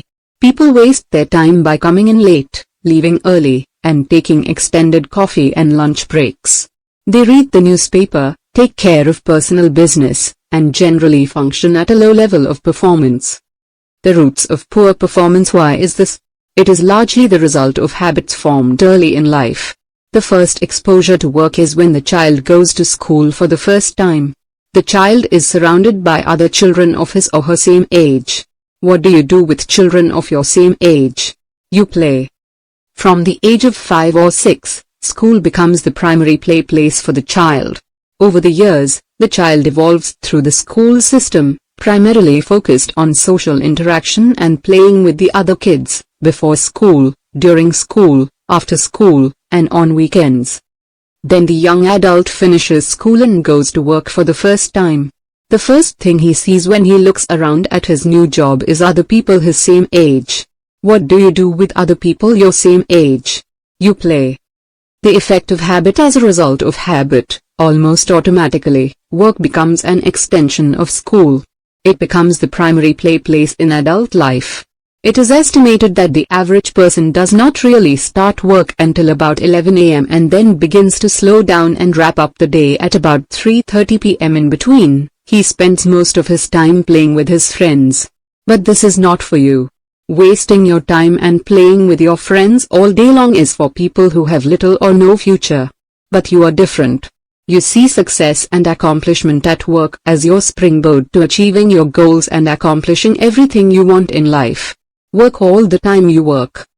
Here, then, is the rule: work all the time you work. When you go to work, work. Do not play with your friends, check your email every 5 minutes, read the newspaper, or take care of personal business. Work all the time you work. If you are really serious about getting results, start a little earlier. Work a little harder during the day. Stay a little later. Pick up the pace. Move faster. Keep focused on your most important tasks. Don't waste time. If someone wants to talk with you, you say, "I'd love to talk to you, but right now I have to get back to work." This shuts most people down immediately. How can they stop you from getting back to work? Tell them that you would be delighted to talk to them after work or on the weekend. Meanwhile, your personal mantra is back to work. Back to work. Back to work. Your goal, known only to you, is to develop the reputation for being the hardest working person in your company. Work all the time you work. When are you working? Many people think that because they are at work, they are actually working. But you are only working when you are starting and completing important tasks. You are only working when you are getting results that your company wants and needs to generate revenues and create value. Top people spend more and more time doing things of higher value. Average people spend much or most of their time on activities of lower value or no value at all. All teaching, books, and courses on time management come down to helping you ask and answer the question, what is the most valuable use of my time right now? Your ability to ask and answer this question accurately, and then to do exactly what is the most valuable use of your time, determines your success in your career as much as or more than any other single factor. Get started and keep going. You can use a series of strategies, tactics, methods, and techniques to get started and then to keep going until you complete the most important task before you. To manage your time effectively and get maximum results, you begin with clear goals to which you are committed. Some of the most important questions that you can ask and answer on a regular basis are the following: what am I trying to do? How am I trying to do it? How is this working for me? Am I getting the kinds of results I want? What are my assumptions? What if my assumptions in this area are wrong? Could there be a better way to achieve the results that I want? If I was starting this work over again, what would I do differently? Once you are clear about your most important goal or objective, your top priority, you can use a series of proven methods and techniques each day to get your most important task completed on time. Time management tools. The most powerful time management tool is a list. You start with your major goal or goals and then make checklists of everything you will need to do to achieve that goal. In your work, you begin with a list of everything you want to accomplish that day. Ideally, you should create your work list the night before, at the end of your work day. When you plan your day the night before, you are in reality setting a series of mini goals for the following day. Writing it out in the evening allows your superconscious mind, to work on your list of mini goals while you sleep. You will often awake with ideas and insights that you can use to get more of your most important work done faster. If you were not able to make out a list the night before, the first thing you do in the morning, before anything, is to plan your day on paper. Make a list of everything you intend to accomplish that day. Refuse to do anything that you have not first written down on your list, not even a telephone call. The very act of working from a list will increase your productivity by 25 to 50% the very first day. Don't check your email. Discipline yourself to not check your email first thing in the morning. You can double and triple your productivity by breaking the addiction to electronic interruptions, especially email. Instead, resolve to check your email only twice per day, at 11 a.m. and at 3 p.m. Turn off the sound on your computer that alerts you to incoming emails. Do not allow yourself to become a slave to someone else randomly communicating with you on issues that, in most cases, can wait until later, and even much later. Set priorities on your list. Once you have prepared your list, your outline for the day, you set priorities on your list in 3 different ways before you begin working. This is another discipline or habit that can dramatically increase your productivity, performance, and output. First, apply the 80-20 rule to your daily tasks and activities. Remember that 80% of your results will come from 20% of the items on your list. If you have 10 things to do in a day, 2 of those items will be worth more than the other 8 put together. What are they? The ABGRAY method. Use the ABGRAY method to categorize your tasks. Apply the idea of consequences to each activity. In time management, something that is important has serious potential consequences. Something that is unimportant has low or no consequences at all. Think before you act. A equals must do. There are serious potential consequences for doing or not doing this task. Put an A next to each of the most important items on your list. B equals should do. There are mild consequences for doing or not doing this, but it is not as important as your A tasks. C equals nice to do, but there are no consequences one way or another if you have a coffee break, chat with a coworker, or check your social media.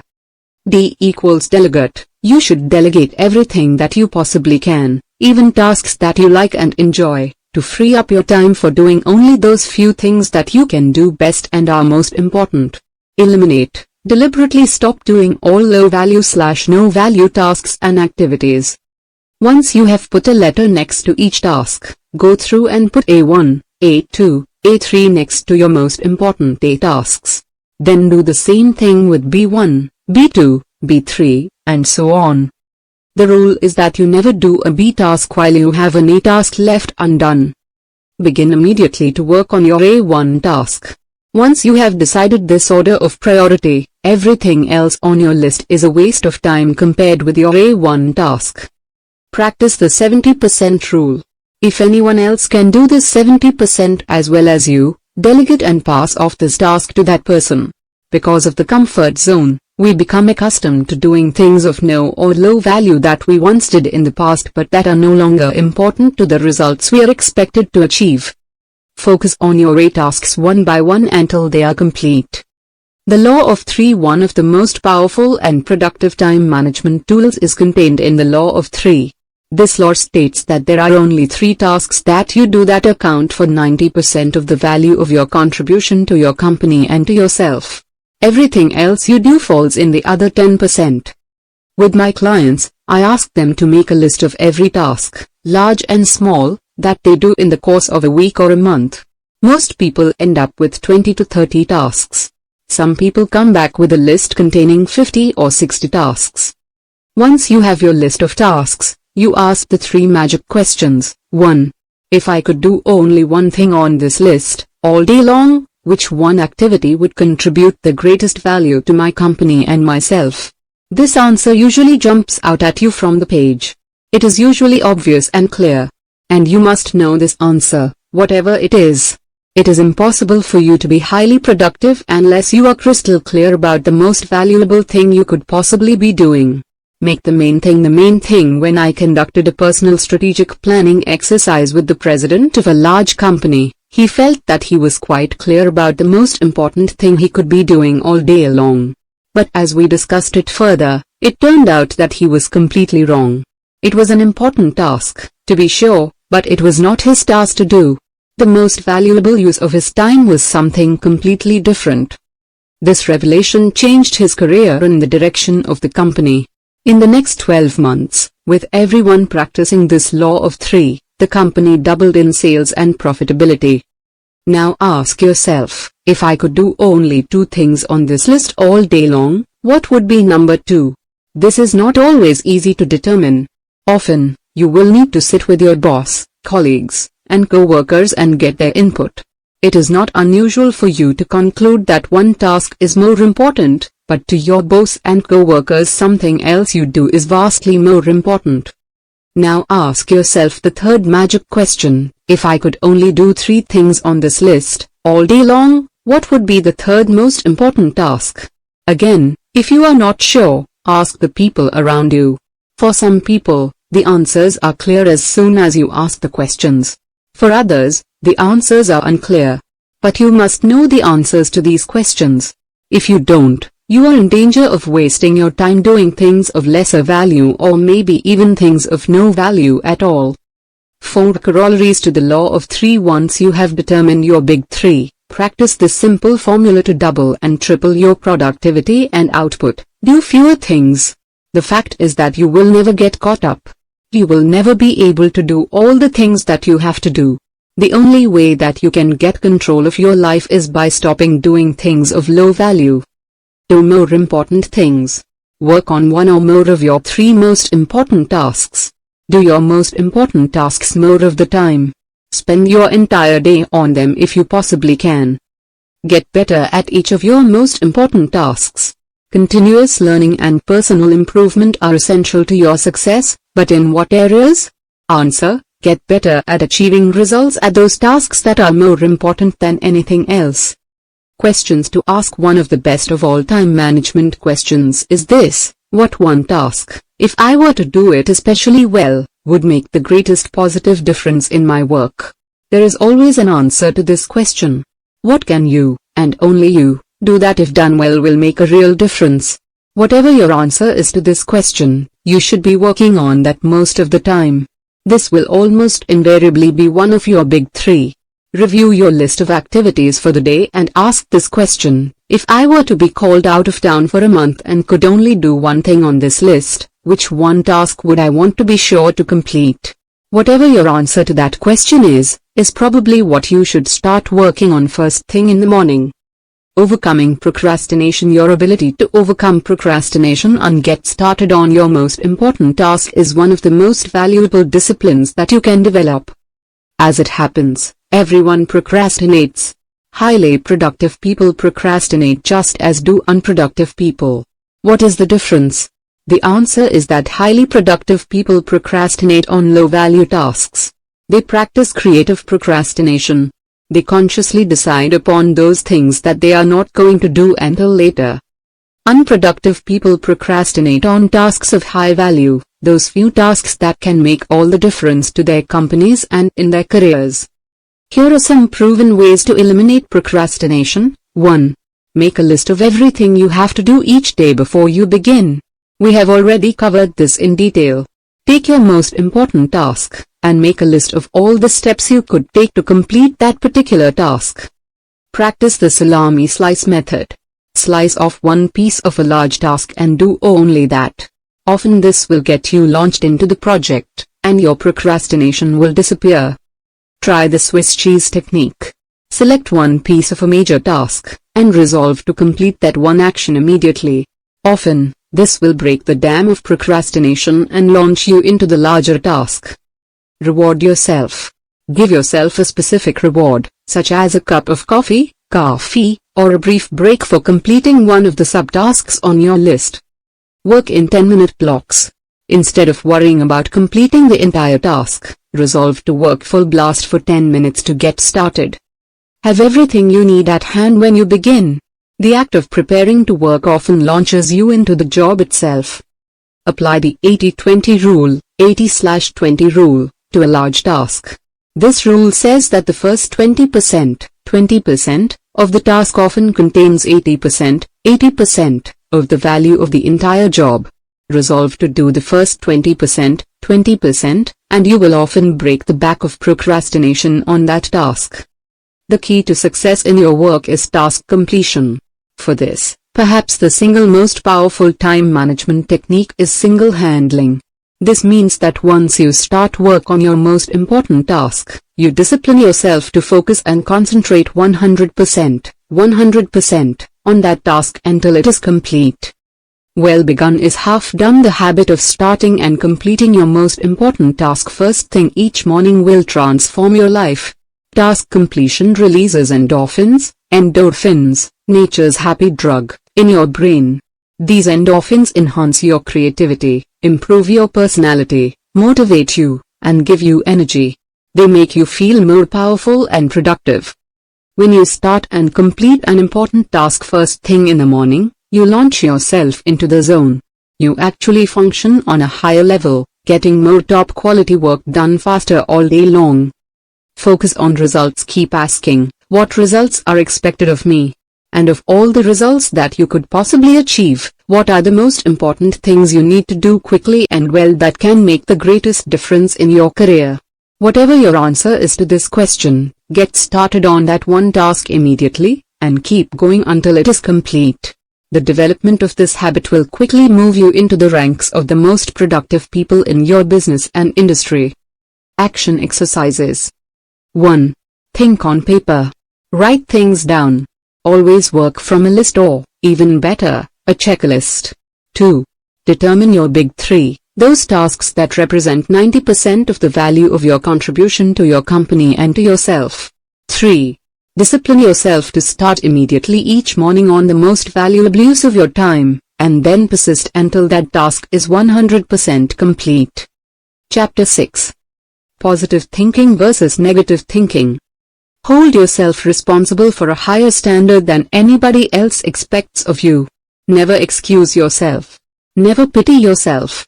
Be a hard master to yourself, and be lenient to everybody else. Henry Ward Beecher. Aristotle, perhaps the greatest philosopher of all time, studied the human condition more extensively than any other man in history. He concluded that the ultimate goal of human life and endeavor was happiness. He said that every act a person takes is aimed at achieving a greater state of happiness, however the individual defines it. You want to get a good job. Why? To earn more money. Why? To be able to provide for your family and enjoy a good lifestyle. Why? To achieve personal and financial security. Why? So you can be happy. The true measure of how successful you are in life is how happy you are, most of the time. If you are wealthy, famous, or powerful but you are not happy, you have failed in your primary responsibility to yourself as a human being.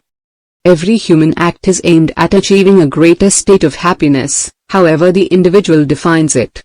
This does not mean that every act leads to happiness. Many people make a complete mess of their lives attempting to achieve happiness and often end up unhappier and more dissatisfied than they would have been if they had done nothing. They are examples of the law of unintended consequences and the law of perverse consequences. The positive emotions of love, joy, peace, excitement, success, and the feeling that you are fulfilling your complete potential are what everyone aims at almost all the time. What successful people do? Successful people practice positive thinking most of the time. As a result, they are happier, more genial, more popular, and derive more real pleasure from life than the average person. The opposite of positive thinking is negative thinking. Negative thinkers tend to be hostile and suspicious. They are distrustful of others, and they expect negative things to happen to them most of the time. They have negative personalities and are highly critical of both themselves and the people around them. No matter what happens, they are seldom satisfied for any period of time. Life to them is a series of problems and difficulties over which they feel they have little control and about which there is nothing they can do. Many years ago, when I began asking the question, why are some people more successful and happy than others? I started studying the contrast and difference between positive emotions and negative emotions. What I found changed my life forever. The great discovery. What I discovered is that everyone wants to be happy, however he defines it. The main obstacle between each person and the happiness that he desires is negative emotions. Negative emotions lie at the root of virtually all problems in human life. If there was some way that you could eliminate negative emotions, you could wipe out most of the problems of mankind. There is a way to do this. Nature abhors a vacuum. If you eliminate negative emotions, your mind automatically fills with positive emotions. When you eliminate negative emotions, you become a fully functioning person. When you eliminate negative emotions, you become capable of fulfilling your full potential. The main job of life, then, is to eliminate negative emotions. One thought at a time. Your mind can only hold one thought at a time, positive or negative. But if you don't deliberately hold a positive thought or emotion, a negative thought or emotion will tend to fill your mind, at least at the beginning. Negative thoughts tend to be easy and automatic, the default setting of the brain for most people. Thinking positively actually requires effort and determination until it becomes a habitual response to life and circumstances. Fortunately, you can become a purely positive thinker through learning and practice. The starting point of eliminating negative emotions is to understand where they come from in the first place. The good news is that no child is born with any fears or negative emotions. All fears and negative emotions must be taught to the growing child in his or her formative years. And because negative emotions are learned, they can be unlearned. Because negative emotions are habitual ways of responding and reacting to people and situations, they can be replaced with constructive habits of responding and reacting. This is very much a matter of choice. Abraham Lincoln said, "Most people are just about as happy as they make up their minds to be." Children are born with two wonderful characteristics, fearlessness and spontaneity. The newborn child is completely fearless. The growing child will touch, try, or taste anything, however dangerous. Parents have to spend the first few years of the child's life preventing the child from killing himself or herself. The child is also born spontaneous. He or she laughs, cries, pees, poops, and expresses himself or herself without limit or constraint, 24 hours a day. A child has no concern about the reactions and responses of others. He or she simply does not care. At a young age, because of mistakes that parents make, children begin to develop the two main fears of adult life, the fear of failure and the fear of criticism. When parents, in an attempt to restrain or constrain the child's behavior, tell the child, "No. Stop that. Don't do that. Get away from there," and, even worse, physically punish the child for fearlessly exploring his or her world, the child soon develops the belief that he or she is small and incompetent. Soon the child refrains from reaching out and trying new things. He or she starts to say I can't when confronted with anything new or different. This feeling of I can't soon turns into the fear of failure. As adults, it becomes a preoccupation with loss or poverty. Adults fear the loss of money and time, the loss of security and approval, the loss of the love of someone important, the loss of health, and the possibility of poverty. This generalized fear of failure acts as a brake on the child's potential and then the adult's potential. It is the single greatest obstacle to success in adult life. The fear of criticism.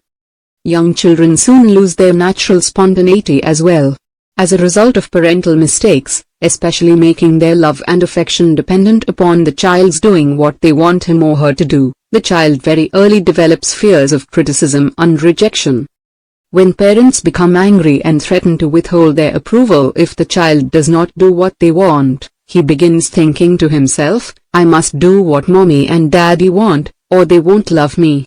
Because, to children, the love and security of their parents are the paramount concerns in their existence. Any threat of loss of this love terrifies them and causes them to engage in or refrain from any behavior that may lead to this loss. Psychologists generally agree that most problems in adult life stem from love withheld in early childhood. The most powerful and profound way to distort the adult personality is rooted in love deprivation or the giving and then withholding of love when the child is young. Children need love like roses need rain.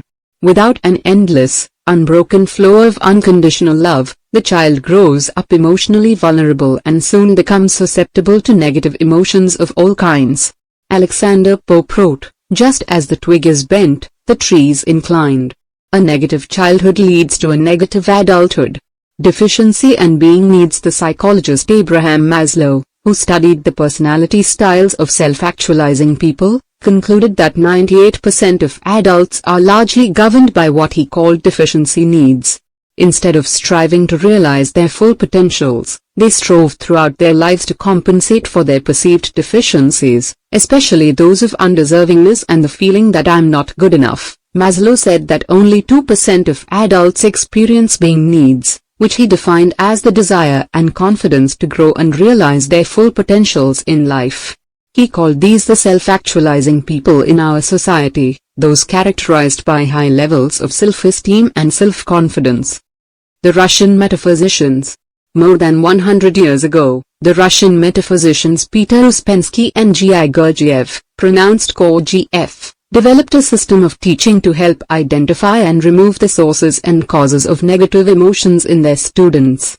They concluded, as modern psychologists have, that if negative emotions were eliminated, all that would be left would be a fully mature, fully functioning, completely positive, self-actualizing human being. Reaching this state seems to be the goal of most people in life. What, then, are the root causes of negative emotions in adult life? There are several. Let us explore them in turn. The roots of negative emotions. Rationalization. Negative emotions are created when we attempt to explain away a situation or a behavior in our lives that is unpleasant for us. Rationalization has been defined as putting a favorable interpretation on an otherwise unfavorable act. We attempt to rationalize and explain away the negative behaviors that hold us back from enjoying the success and happiness that we truly desire in life. We rationalize dishonesty by saying, everybody does it. We rationalize obesity by saying, it is determined by my genes or by my hormones. We rationalize laziness, lateness, lack of self-discipline, and poor work habits by saying, that's just the way I am, and then by comparing ourselves favorably with people who are doing even worse than we are so we never have to improve. As a result of continually rationalizing away our negative behaviors, we become unhappier and more dissatisfied and fail to make progress in our lives. Justification. Another major source of negative emotions comes about when we justify our negative behaviors by explaining them away in some fashion. We justify our negative emotions by telling ourselves, and anyone else who will listen, that we are thoroughly entitled to experience this negative emotion because of something that someone else, somewhere, has done to us or to someone else. Justification enables us to create elaborate reasons for problems in our lives and in the lives of others. If you could not justify a negative feeling or behavior, it would cease immediately.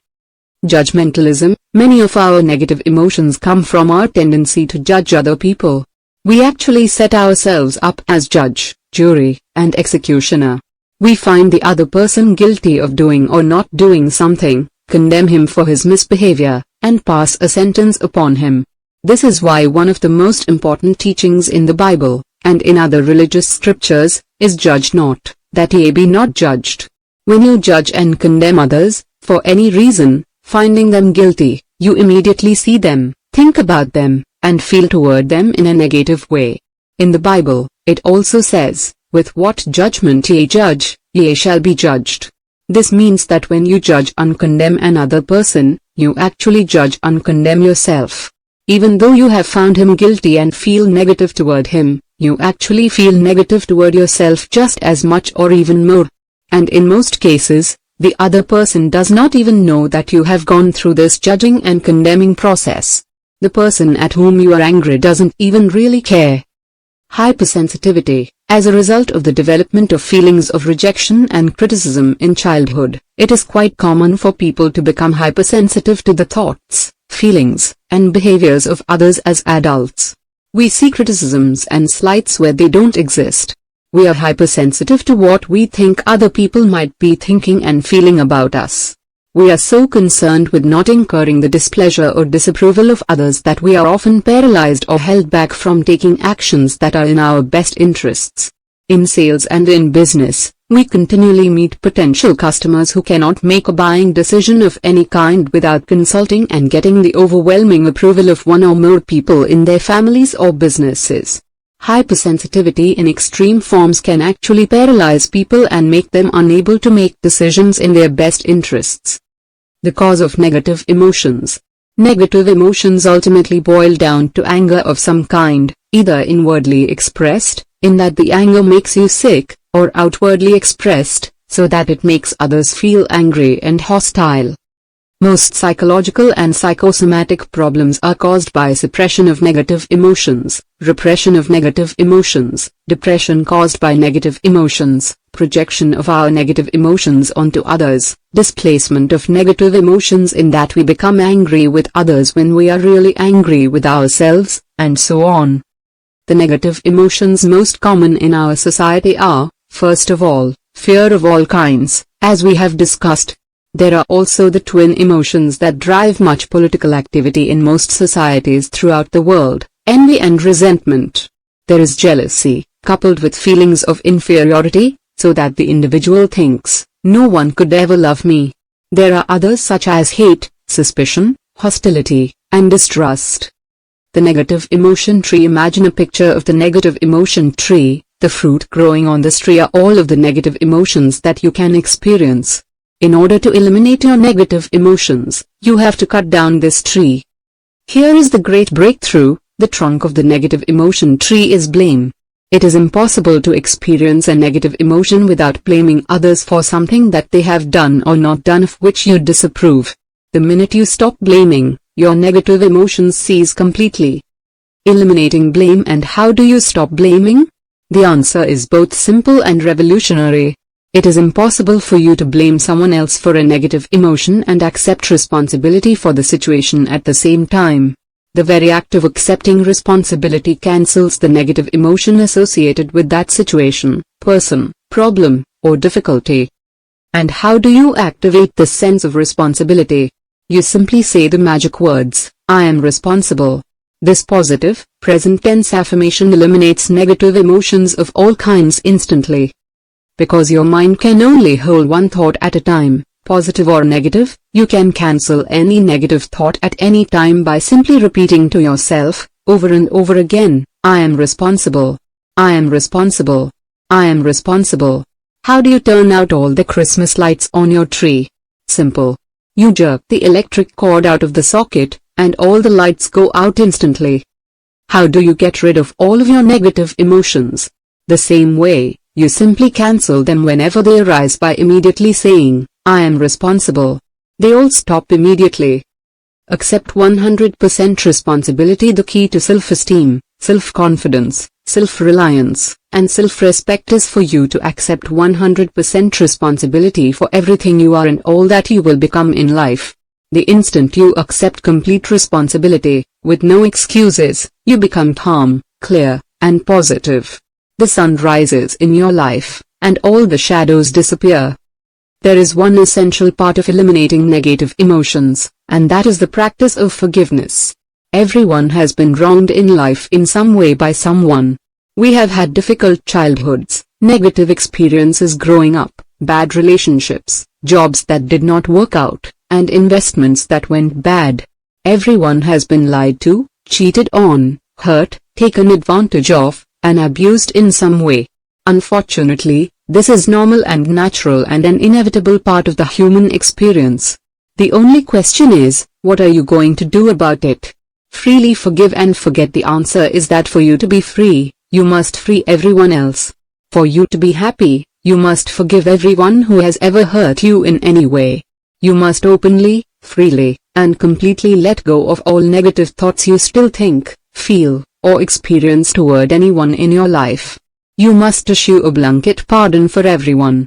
At this point, in my seminars and workshops, because of my reasoning, most people agree that, all things considered, they are going to forgive everyone who has ever wronged them in some way. If you agree with the concept of forgiveness, as most people do, then the next question is, who do I need to forgive? There are 3 types of people whom you need to forgive. You must forgive your parents. You must let them go and set them free. You must forgive them for every mistake they ever made in raising you. Many children grow up with an unreasonable belief that their parents, being the most important people in their lives, must be perfect and all-knowing in some way. The fact is that your parents are normal people just like you who made all kinds of mistakes because of ignorance and inexperience. You must forgive your parents for every mistake that they ever made in bringing you up. You must let them go completely. Even better, you must go to them and tell them that you forgive them for everything they ever did or said that hurt you in any way. Set them free and become free yourself. You must forgive every other person who has ever hurt you in any way. Every personal relationship or business association, even those relationships and marriages that caused you incredible emotional turmoil and distress. You must forgive. You must issue a total pardon to all those people you still think about from time to time in terms of negativity, anger, and the desire to punish them or get even in some way. Remember, you are not forgiving for the sake of the other person. Forgiveness is a perfectly selfish act. You are forgiving for yourself. By letting them go free, by forgiveness, you are allowing yourself to go free at the same time. Finally, you must forgive yourself. You must forgive yourself for every wicked, senseless, brainless, and stupid thing you ever did that hurt anyone, for any reason, at any time in your life. Remember, the person you are today is not the person you were when you hurt someone else in some way. The person you are today is not the person who would ever do what you did at a previous time. Let it all go. You must set yourself free by forgiving yourself for every mistake that you have ever made. The truth is that in your heart you are a thoroughly good person. Any mistake that you have ever made in the past was made because of youth, inexperience, and a lack of knowledge or understanding. But it is now over and gone. Those are past events. Let them go, and get on with the rest of your life. As Helen Keller said, when you turn toward the sunshine, the shadows fall behind you. Your main job in life, if you want to become a totally positive person, is to let the past go and turn toward the sunshine. Become a totally positive person. Think about the things that you want and need. Think about where you are going and what you can accomplish. Think about the extraordinary person you are and all that you can become. The trip clause. I have worked with more than 1 million people on these ideas. Almost all of them agree that they are going to forgive, forget, and let go. However, at the same time, they plant within themselves the seeds of their own destruction. They say something like, I hereby resolve to forgive everyone in my life who has ever hurt me for any reason. I set them free and let them go. Except for that one person or that particular situation, all psychological, emotional, and psychosomatic problems can be traced back to the failure to let go of one negative event about which you are still angry and for which you cannot forgive. The new Mercedes-Benz. Let me give you an example. Imagine that you order a brand new Mercedes-Benz from the factory. It is delivered, perfect in every respect, except for one. Somehow, in the process of manufacturing the car, the engineers have accidentally installed the brake on one of your front wheels incorrectly. As a result, the brake locks and the wheel fails to turn. You get into your brand new Mercedes-Benz and turn the ignition key. The engine starts, you shift into gear, and you step on the accelerator. What would happen? Well, if one of your front brakes was locked, your beautiful car would simply go around in circles. You could turn the steering wheel and step on the gas, but the car would still go around in a circle, getting you nowhere. The more you stepped on the gas, the faster you would burn out your engine and your rear tires. Release your brakes. It is the same with your life. If you have one person in your life that you refuse to forgive, someone with whom you are still angry, it is like having a locked brake on one of your front wheels. Your life will spin around and around in circles. You will burn out emotionally and physically. You will never be truly happy, and you will never make any progress. You will think about this negative person or event over and over again, year after year, keeping your mental foot on your emotional brakes. This single insight is the key to understanding psychology and psychosomatic illness. It is the refusal to let go of a single event, and often several events, that locks a person in place and keeps him or her trapped in the past. With this refusal to forgive, no progress is possible. What is the one person or event that you cannot or will not let go of? Whatever it is, you must have the character and the courage to let it go. No matter how painful it was, you must say the magic words, I forgive him or her for everything. I let him or her go. It is over. Responsibility, control, and positive emotions. There is a direct relationship between the amount of responsibility that you accept and the amount of control that you feel in your life. Because almost all stress and negative emotions come from feeling out of control in some way. As soon as you accept responsibility, you assert control over yourself and everything that happens to you.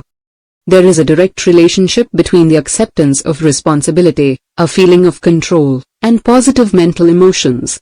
The more you accept responsibility and feel in control of your life, the more positive you feel about yourself and your world. Finally, there is a direct relationship between positive emotions and happiness.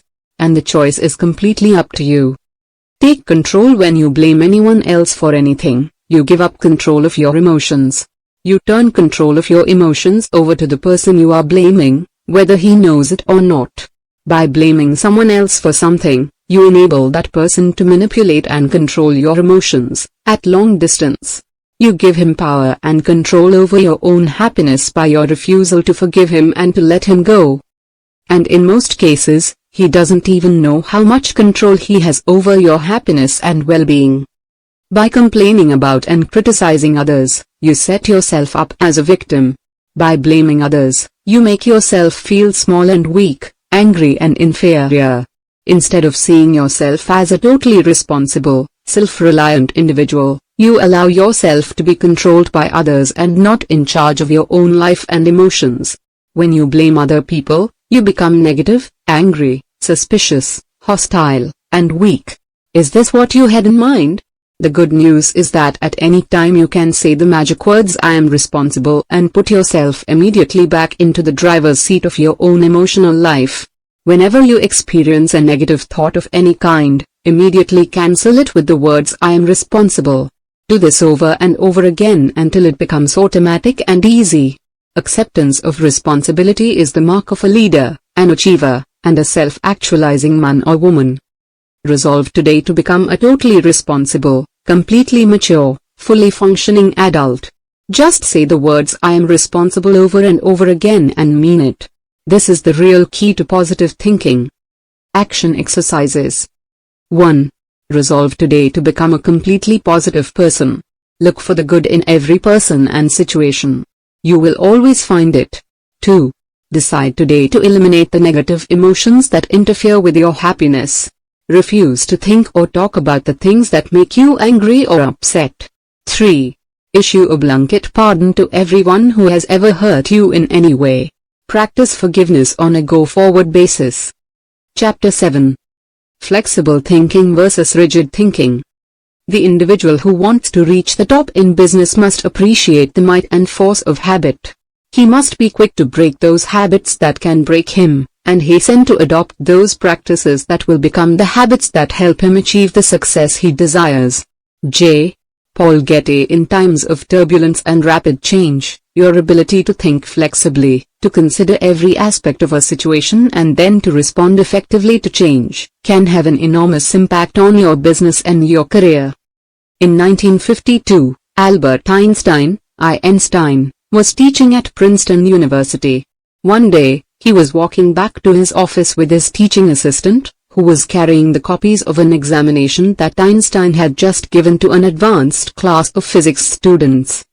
The teaching assistant, a bit hesitantly, asked Dr. Einstein, "Excuse me for asking, but isn't this the same exam that you gave to this same class of physics students last year?" Dr. Einstein replied, "Yes, it is the same exam." The teaching assistant then asked, even more hesitantly than before, "But how could you give the same exam to the same students, 2 years in a row?" Einstein answered simply, "Because the answers have changed." At that time, in the world of physics, new advances, theories, and discoveries were being made continually all over the world. The answers that had been correct one year were no longer correct the following year because of new ideas and breakthroughs in the field. Your answers have changed. Your situation is the same. In many areas of your life, your answers have changed. What was true and valid a year ago is either partially or totally obsolete today. Your cherished ideas from a year or two ago, or even a month ago, are no longer valid or relevant in the turbulent markets of today. In technology, for example, they say that a product is already obsolete when it first hits the shelves. By the time it comes to the market, it is already being replaced either by the company that developed it or by its competitors. The shelf life of technology is shorter and shorter. It is the same with information and competition. The speed at which they are changing is almost breathtaking. The most important quality. In 1995, the Menninger Institute of New York conducted a study to determine the most important quality or qualities that would be necessary for business success in the 21st century. It finally concluded that the most important quality required for success would be flexibility. It would be the ability to rapidly react and respond to the accelerating rate of change in all areas. The development of this attitude of flexibility, accepting that the answers have changed, would give an individual or an organization a tremendous advantage over more rigid and inflexible competitors. Change is faster and faster. We are living in the fastest changing, most disruptive, and most turbulent period in all of human history, except for tomorrow and next week and next year. Right up to the middle of the 20th century, it was quite common for a person to come out of school, join a company, start a job, and stay there for life. Today, as many as 40% of adults are what are called contingency workers, freelancers who go from job to job throughout their working lives as independent contractors. Many of them will never work for a company, except temporarily. 2 million jobs disappear. Every year in America alone, on average, 2 million jobs disappear. The products and services that companies were offering fell out of favor with changing customer tastes, and the skills necessary to produce those products and services. Services were no longer required. This is a major problem in the world of work today, and it is only going to accelerate in the months and years ahead. Fortunately, on average in America, 2.2 million, or more jobs are created each year. Fully 80% of new job creation comes from new companies offering new products and services to different customers in different markets. Because of this rapid rate of change, many industries and most companies are operating today on the basis of business models that no longer work, or that don't work as they used to in creating a steady stream of sales and profitability. A business model is defined as the complete system, from beginning to end, by which a company produces and sells a product or service and generates profits. There are at least 55 different business models that a company can use. Trying to achieve results with the wrong business model for your current market can lead to declining sales and profitability or even corporate collapse. In 2007, when Apple released the iPhone, the senior executives at BlackBerry dismissed it as a toy and assumed that it would only appeal to young people who wanted to communicate with their friends. Within 5 years, its market share among business owners of cell phones dropped from 49% to 0.4%, 0.4%, and the company has largely gone out of business. With the release of the iPad, and the ability of readers to download ebooks quickly and inexpensively, the entire book market changed. Within a year, Borders, one of the largest book retailers in the world, had gone bankrupt and shut down its 600 stores. This is happening to companies in almost every industry, because they failed to adapt their business model to the new market situation driven by the onslaught of information, technology, and competition. Long-established companies quickly disappeared into the pages of business history. Your personal business model, the way you have organized your life and career, may be partially or completely obsolete as well. And if it is not obsolete today, it will definitely be at some time in the future. Businesses get into trouble when customer tastes and demands change. Individuals have problems in their careers when employer requirements, in terms of specialized talents, skills, and abilities, change as well. To survive and thrive today, you must be on the cutting edge, as an individual or an organization, of the changes taking place around you. The 80-20 rule and income. Today, many people have obsolete skills. They are being replaced by people with better and more appropriate skills that are in higher demand. Gary Becker, the Nobel Prize-winning economist, reported in the Wall Street Journal about a study on income growth. What Becker found in research at the University of Chicago was that the average income of people in the bottom 80% increased at about 3% per year, just equal to or slightly ahead of the rate of inflation. However, the incomes of people in the top 20% were increasing at an average of 11% per year, enabling them to double their income every 6 or 7 years and move into the upper middle class or even the wealthy classes over the course of their working lifetimes. What was the major difference between the 20% and the 80%? It was the commitment to continuous learning and upgrading of skills. People in the top 20% bought all the books, attended all the courses, listened to all of the audio programs, and continually sought ways to do their jobs better, cheaper, and faster. Unplanned skill obsolescence. People in the bottom 80% were exactly the opposite. They seldom read a book, took a course, or made any effort to upgrade their skills. They spent their spare time in activities that were tension-relieving rather than goal-achieving. As a result, they fell further and further behind, usually unknowingly. When they finally lost their jobs, they found that their skill sets, largely based on experience, were of minimal value to current employers.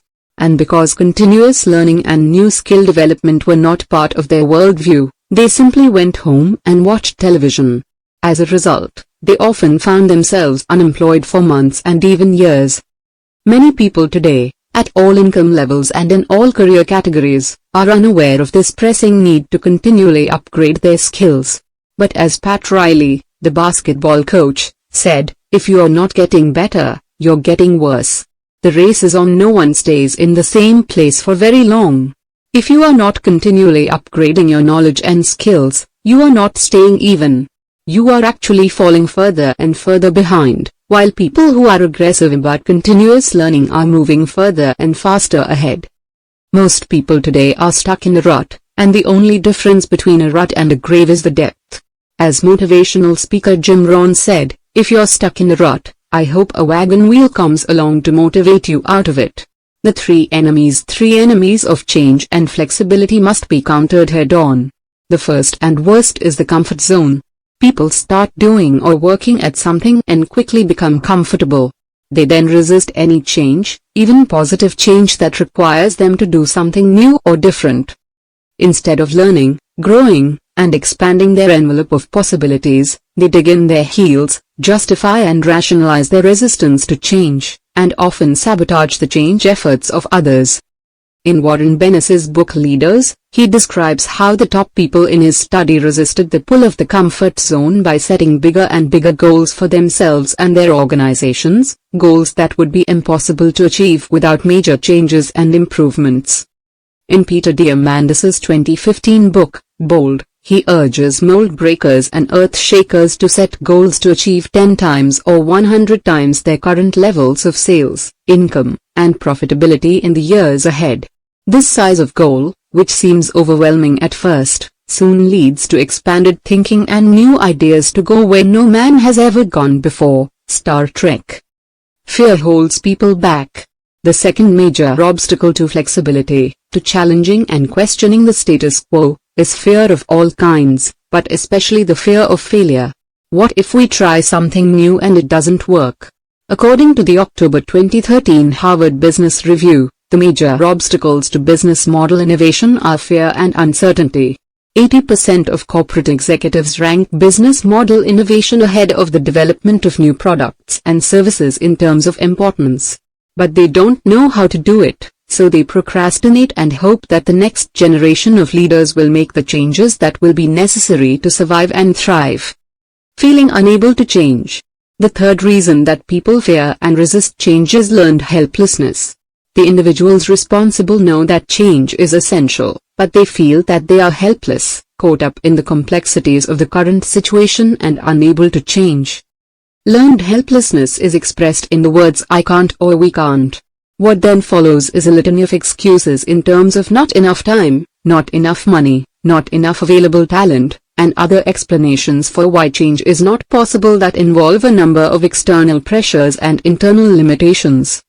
But as Winston Churchill said, if you don't fight when you have a chance of victory, you will soon have to fight when you have no chance at all.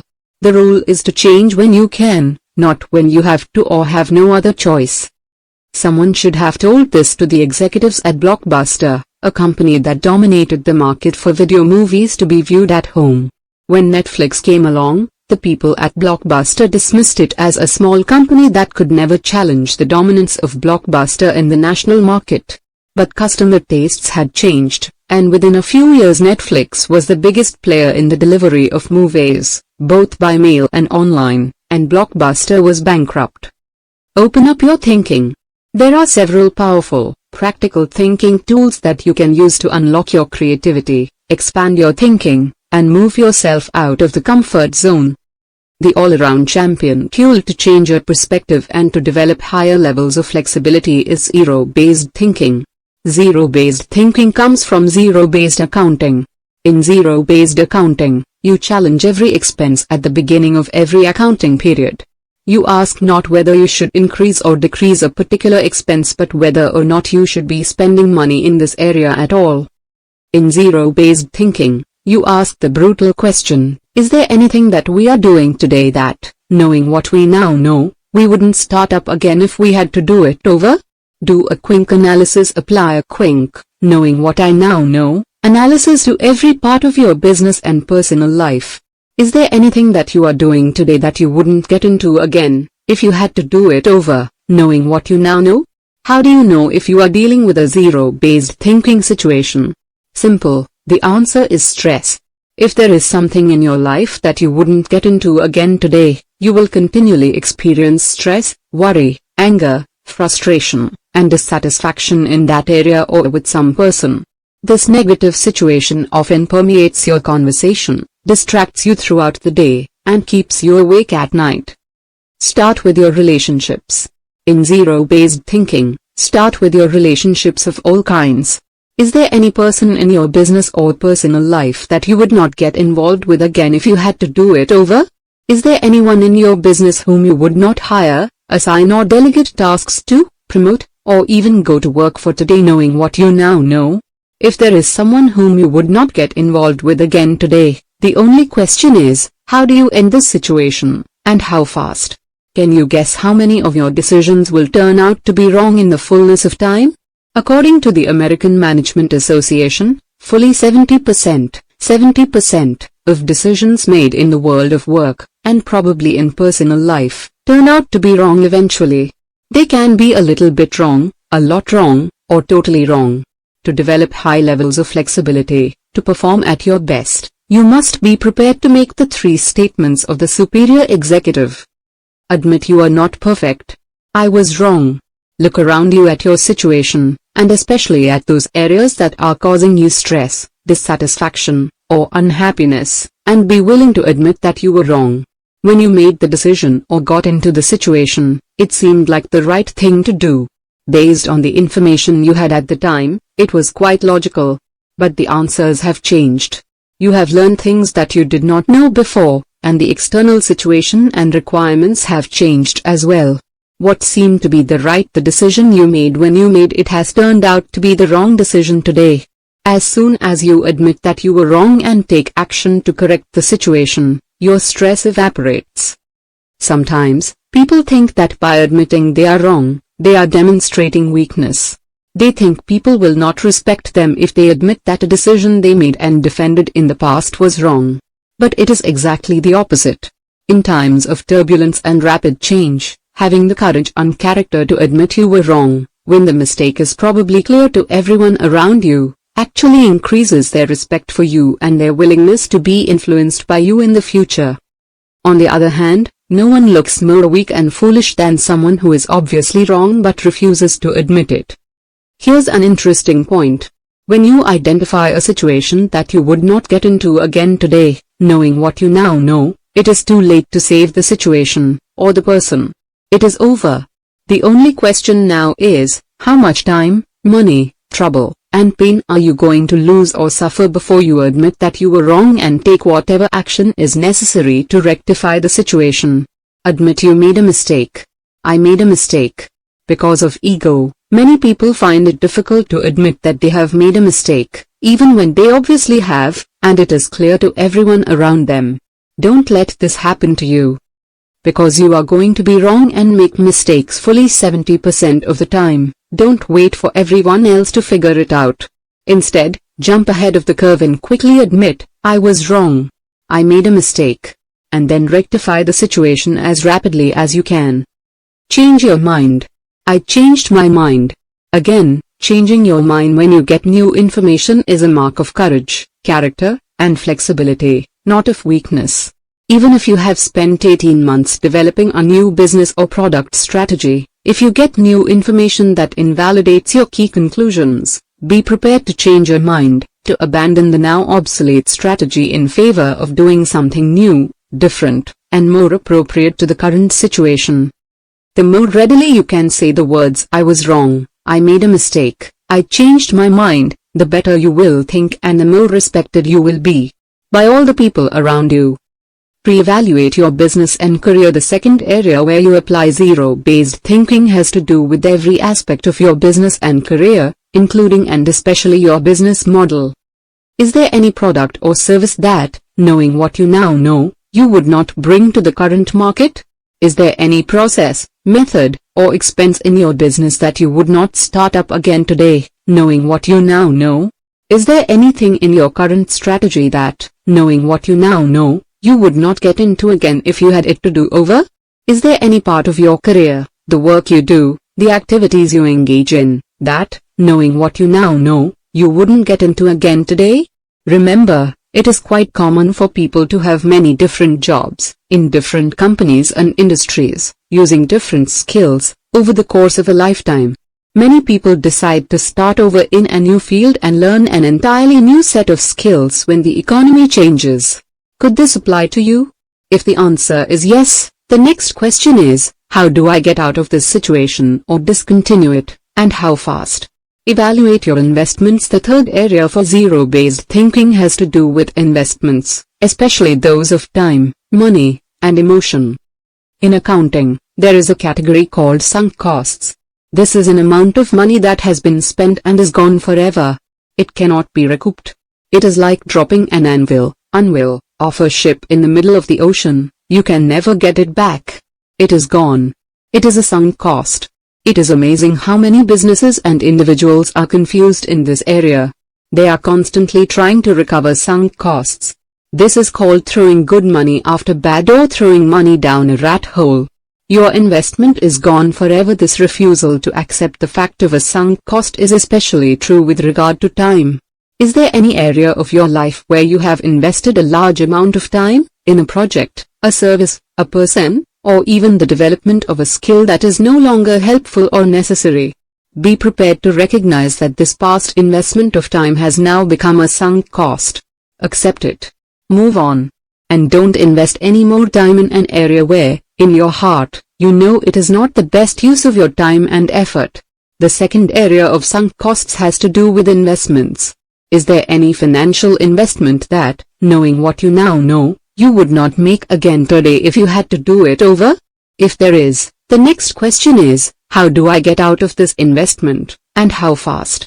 How do I get out of this investment, and how fast?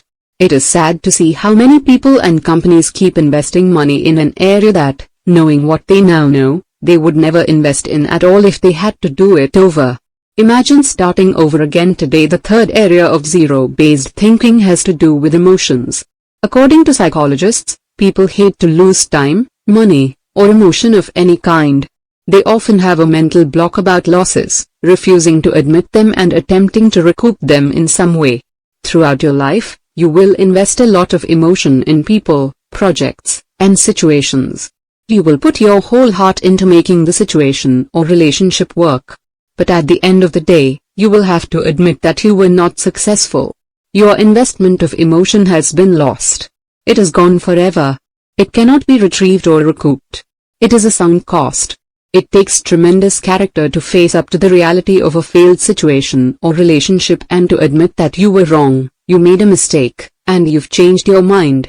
But the more often you practice zero-based thinking, the more flexible you become. The big payoff here is the good news. When you finally have the courage to put an end to a zero-based thinking situation, you will have the same reaction that people have all over the world. First, you will feel a great sense of relief, even exhilaration, and liberation. You will feel as though a great weight has been lifted off your shoulders. Second, you will ask yourself, why didn't I do this a long time ago? Why didn't I do this a long time ago? The skill of zero-based thinking is absolutely essential if you want to realize your full potential in your work and personal life. And the more you practice it, the better you get at it. Soon, you will be able to say, there is not a situation in my life that I would change or get out of today if I had to do it over. The 7 R's of superior thinking. Sometimes, the simplest ideas can jar your thinking and cause you to see your situation in a completely different way. The key is for you to always be open to the possibility that whatever you are doing, you could be completely wrong.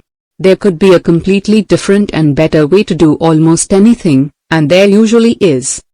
There are 7 tools you can use to increase your flexibility and your mental agility. 1. Rethinking. This requires that you stop the clock, take a time out, and stand back to look at your situation objectively. Ask yourself 3 questions. What am I trying to do? How am I trying to do it? Could there be a better way? Whenever you experience frustration or resistance of any kind in your attempt to achieve your goals, step back and ask yourself these 3 questions. Very often you will find that what you are trying to do is not the correct thing to do, or it is not as important as it used to be. You may find that the way you are trying to do it is not working. And by asking if there could be a better way, you open your mind to an infinite numbers of possibilities, because there is almost always a better way. 2. Pre-evaluating. Practice zero-based thinking, and consider the possibilities of doing things completely differently. Whenever you are not happy with an ongoing situation, ask yourself, if I were not now in this situation, knowing what I now know, would I get into it again today? If the answer is no, how do you get out of it, and how fast? Reorganizing. Look for ways to increase the efficiency and effectiveness of your operations by moving people and resources around and by deploying them in different ways. What are your most important goals in your work and business right now? Have they changed? Who are your most important, valuable, and productive people?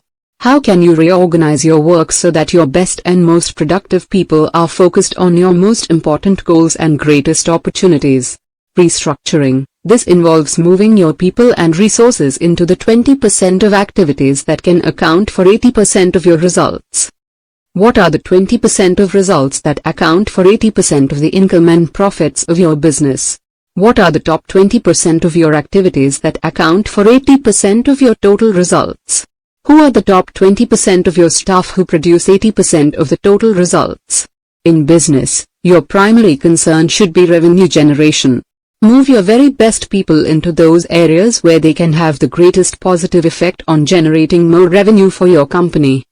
Re-engineering. Continually seek ways to simplify your work and life by delegating, outsourcing, downsizing, or eliminating certain activities.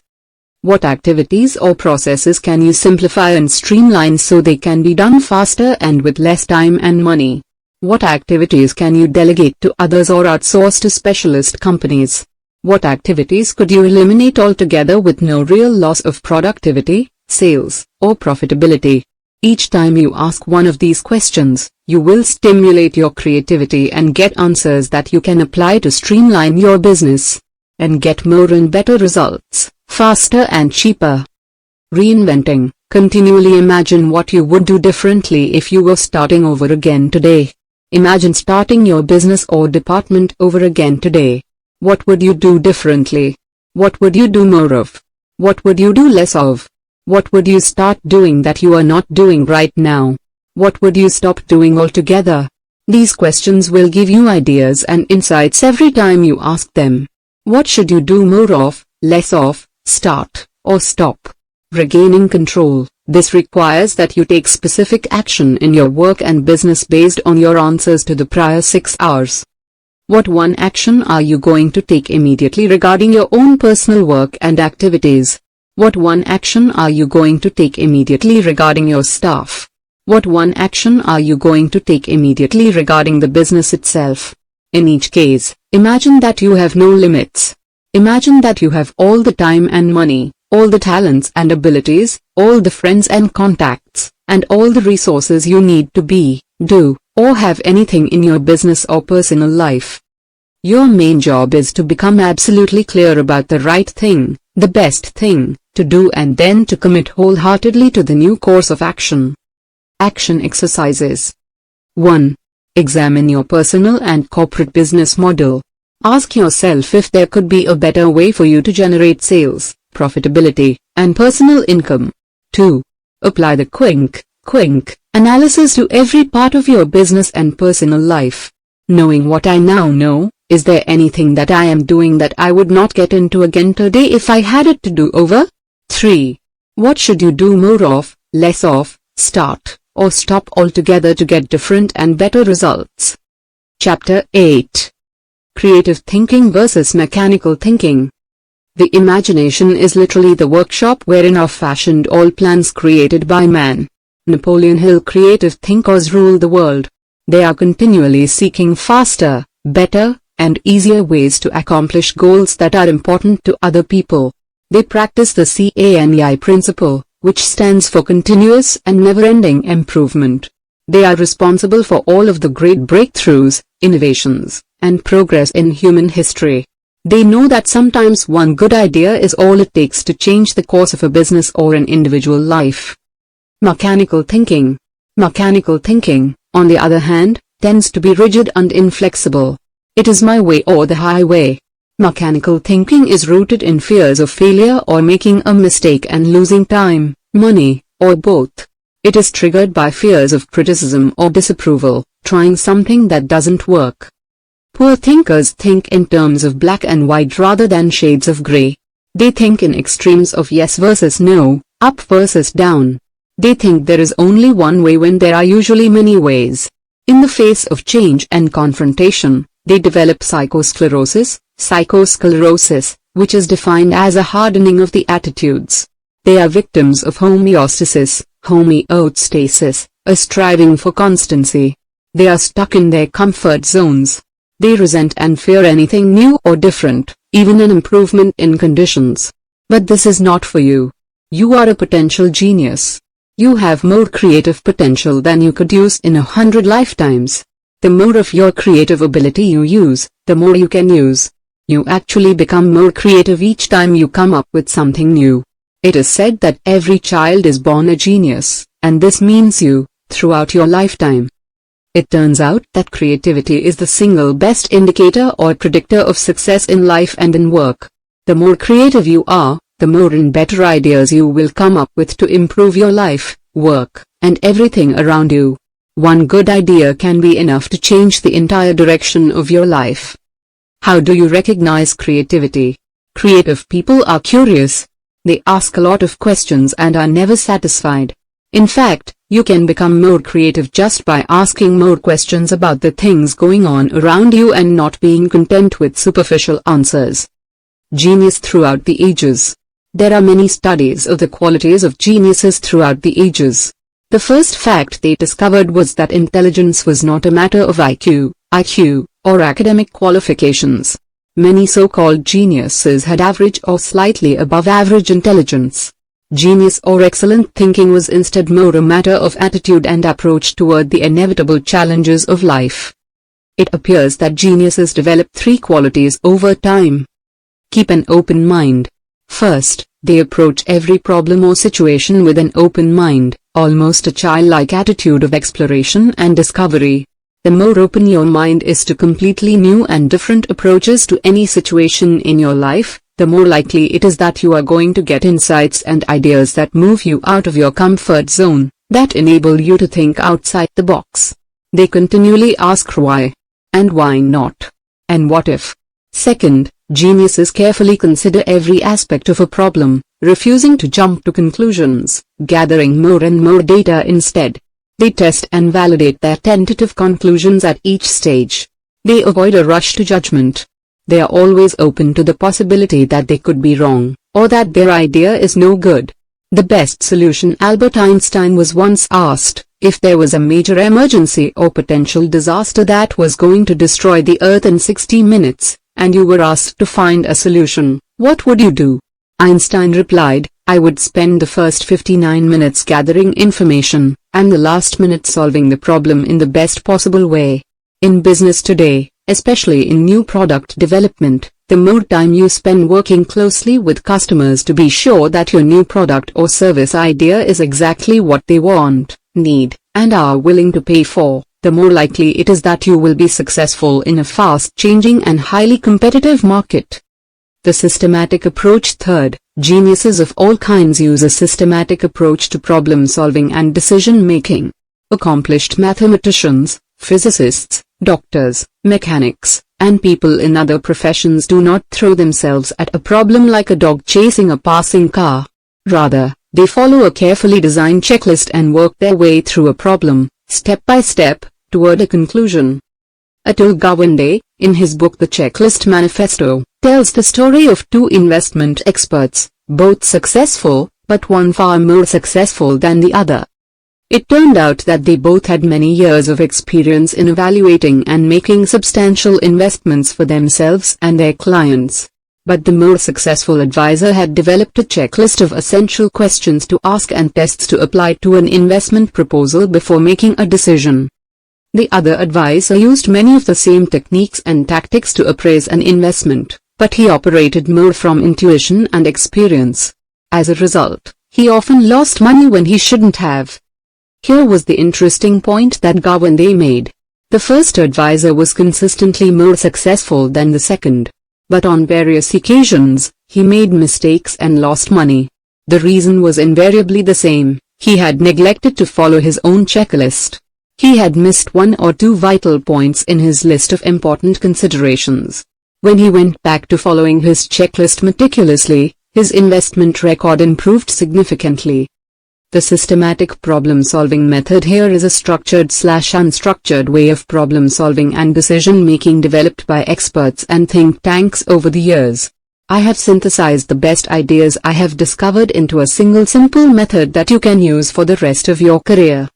Step 1. Define the problem or goal clearly, in writing, on the page in front of you. If you are working with a group, write and rewrite the problem or goal on a flip chart or a whiteboard until everyone agrees, yes, this is the correct definition of the problem. In medicine, they say, accurate diagnosis is half the cure. In business, developing the correct definition of the problem often makes the solution appear obvious. Step 2. Once you have defined the problem or goal clearly, you ask, what else is the problem? Beware of any problem for which there is only one definition. Define and redefine the problem several different ways to make it more amenable to the correct solution. Note, it may be not a problem at all but rather an opportunity. The worst thing you can do is to come up with a great solution to the wrong problem or to a problem that does not exist. Fully 80% of new products and services fail within 12 months. The primary reason for this is that companies develop a product that solves a problem that customers don't have. It is like the story of the dog food company that invested many millions of dollars developing the perfect dog food, nutritionally balanced in every way. But the product failed in the marketplace. When the product developers were asked what had happened, they replied, the problem was that the dogs hated it. Whatever definition of the problem that you settle on is going to determine the direction of the solution. If your problem definition is incorrect, your solution, however brilliant, won't work. In my work with sales organizations, I take them through a systematic process of creative thinking. In almost every case, the number one problem that a business faces is low sales. So I start off with the question, what is the problem? The first definition of the problem is usually, our sales are too low. What else is the problem? We are not attracting enough new customers. What else is the problem? The customers that we do attract are not buying enough. What else is the problem? We are not converting enough of our prospects into paying customers. What else is the problem? Our advertising and promotion are not attracting enough new customers. What else is the problem? Our customers are not buying often enough. What else is the problem? Our customers are buying too much from our competitors. Keep asking the what else question until you find the correct definition of the problem. The definition determines the solution. Whichever of these answers that you decide upon, if it is the correct problem, requires a different, and sometimes a completely different, solution. This is why it is so important that you test and validate your answer to be sure you are working on the right problem in the first place. Step 3. You ask, what is the solution to our problem? Whatever answer you come up with, you then ask, what else is the solution to our problem? Beware of a problem for which there is only one solution. There is a direct relationship between the number of possible solutions you develop and the quality of the final solution you settle upon. Very often, two unrealistic ideas combined could turn out to be one brilliant idea that changes the direction of your business. Step 4. Once you have developed a wide range of possible solutions, you must narrow them down and make a decision. In most cases, any decision is better than no decision at all. If you cannot make a decision immediately, set a deadline by which you will make your decision and take action. Steve Jobs once said, creative ideas come from connecting the dots in a different way. Here is the key used by superior thinkers everywhere. If you are struggling with a decision, Collect more dots. Get more information. Hire a consultant who specializes in this area. Don't be cheap in collecting the best information possible. One new or unconsidered idea can make or save you a fortune. Step 5. Determine how you will measure the success of this decision. Set clear measures and benchmarks. Quantify your desired results. The rule is this: if you want to succeed in business, set measures for everything. If you want to get rich, set financial measures for everything. Remember, if you can't measure it, you can't manage it. And what gets measured gets done. Step 6. Assign responsibility for the project, task, or subtask to a specific person or persons. Every product, service, or project needs a champion, someone who is completely in charge of the project and whose personal success, pay, and promotion are determined or strongly affected by the results. A major mistake that small and large companies make is that they agree on a new product or service idea, or on a project of some kind, and then everyone goes back to work. No one is assigned specific responsibility for this project. It then becomes an orphan project in the company, something that belongs to everyone and to no one. Don't let this happen in your business. Step 7. Set a deadline and sub-deadlines for completion. The more important the potential result, the more often and more accurately you must manage and measure progress. Inspect what you expect. What gets inspected gets done. Step 8. Develop a plan B, a fallback plan or an alternative in case your first solution does not work for any reason. Fill out the disaster report. Ask, what is the worst possible thing that could happen in this situation? The worst possible outcome is that it could fail completely, and all the time and money invested will be lost. How could you minimize the possibilities of failure? How could you maximize the possibilities of success? What will you do if your solution doesn't work? Develop a fallback plan. Great generals plan to win every battle, but they prepare for defeat if it occurs. They set aside reserves of men and ammunition. They develop a contingency, or fallback plan. They know that an orderly retreat is better than a complete rout. Never bet the ranch on a new course of action. Only take calculated risks, risks that you can bounce back from if they fail completely. Hope is not a strategy, it is a formula for disaster. In business, the new product idea of build it and they will come is almost a surefire recipe for failure. Step 9. Take action on your idea. Move fast. Develop a sense of urgency. Do something. Do anything. But get on with it, as quickly as possible. General George Patton said, "A good plan violently executed now is better than a perfect plan next week." Apply this systematic method of problem solving to each problem or obstacle your business faces, disciplining yourself to follow the recipe for superior thinking. You will be happily surprised at the result. Solution-focused thinking versus problem-focused thinking. The true mark of your intelligence and your creativity is your ability to solve problems and make decisions. Whatever title is written on your business card, your true job description is problem solver. From the time you start work in the morning until the time you quit for the day, and afterward, you are solving problems, small and large, all day long. General Colin Powell said, "Leadership is the ability to solve problems. Success is the ability to solve problems as well. A goal or an objective unachieved, in any area, is merely a problem unsolved." This is why a systematic approach to problem solving, one that works at a higher level and more consistently, is absolutely vital for you to achieve the maximum success that is possible for you. Think about solutions as it happens. Successful people think about solutions most of the time. Unsuccessful people think about problems most of the time. Successful people think about how to solve the problem or remove the obstacle and what actions can be taken immediately to improve the situation. Unsuccessful people think about the problem and who is to blame. They allow themselves to become angry and upset about a problem that occurs or an obstacle that arises. This triggers negative thinking, anger, and the search for the guilty party, who did it. But it does nothing to help them find the solution.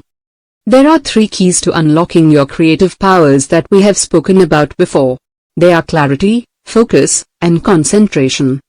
First, you must be clear about the goal but flexible about the process of achieving it. Keep an open mind. Be willing to consider a variety of different ways to achieve the same result. Second, focus.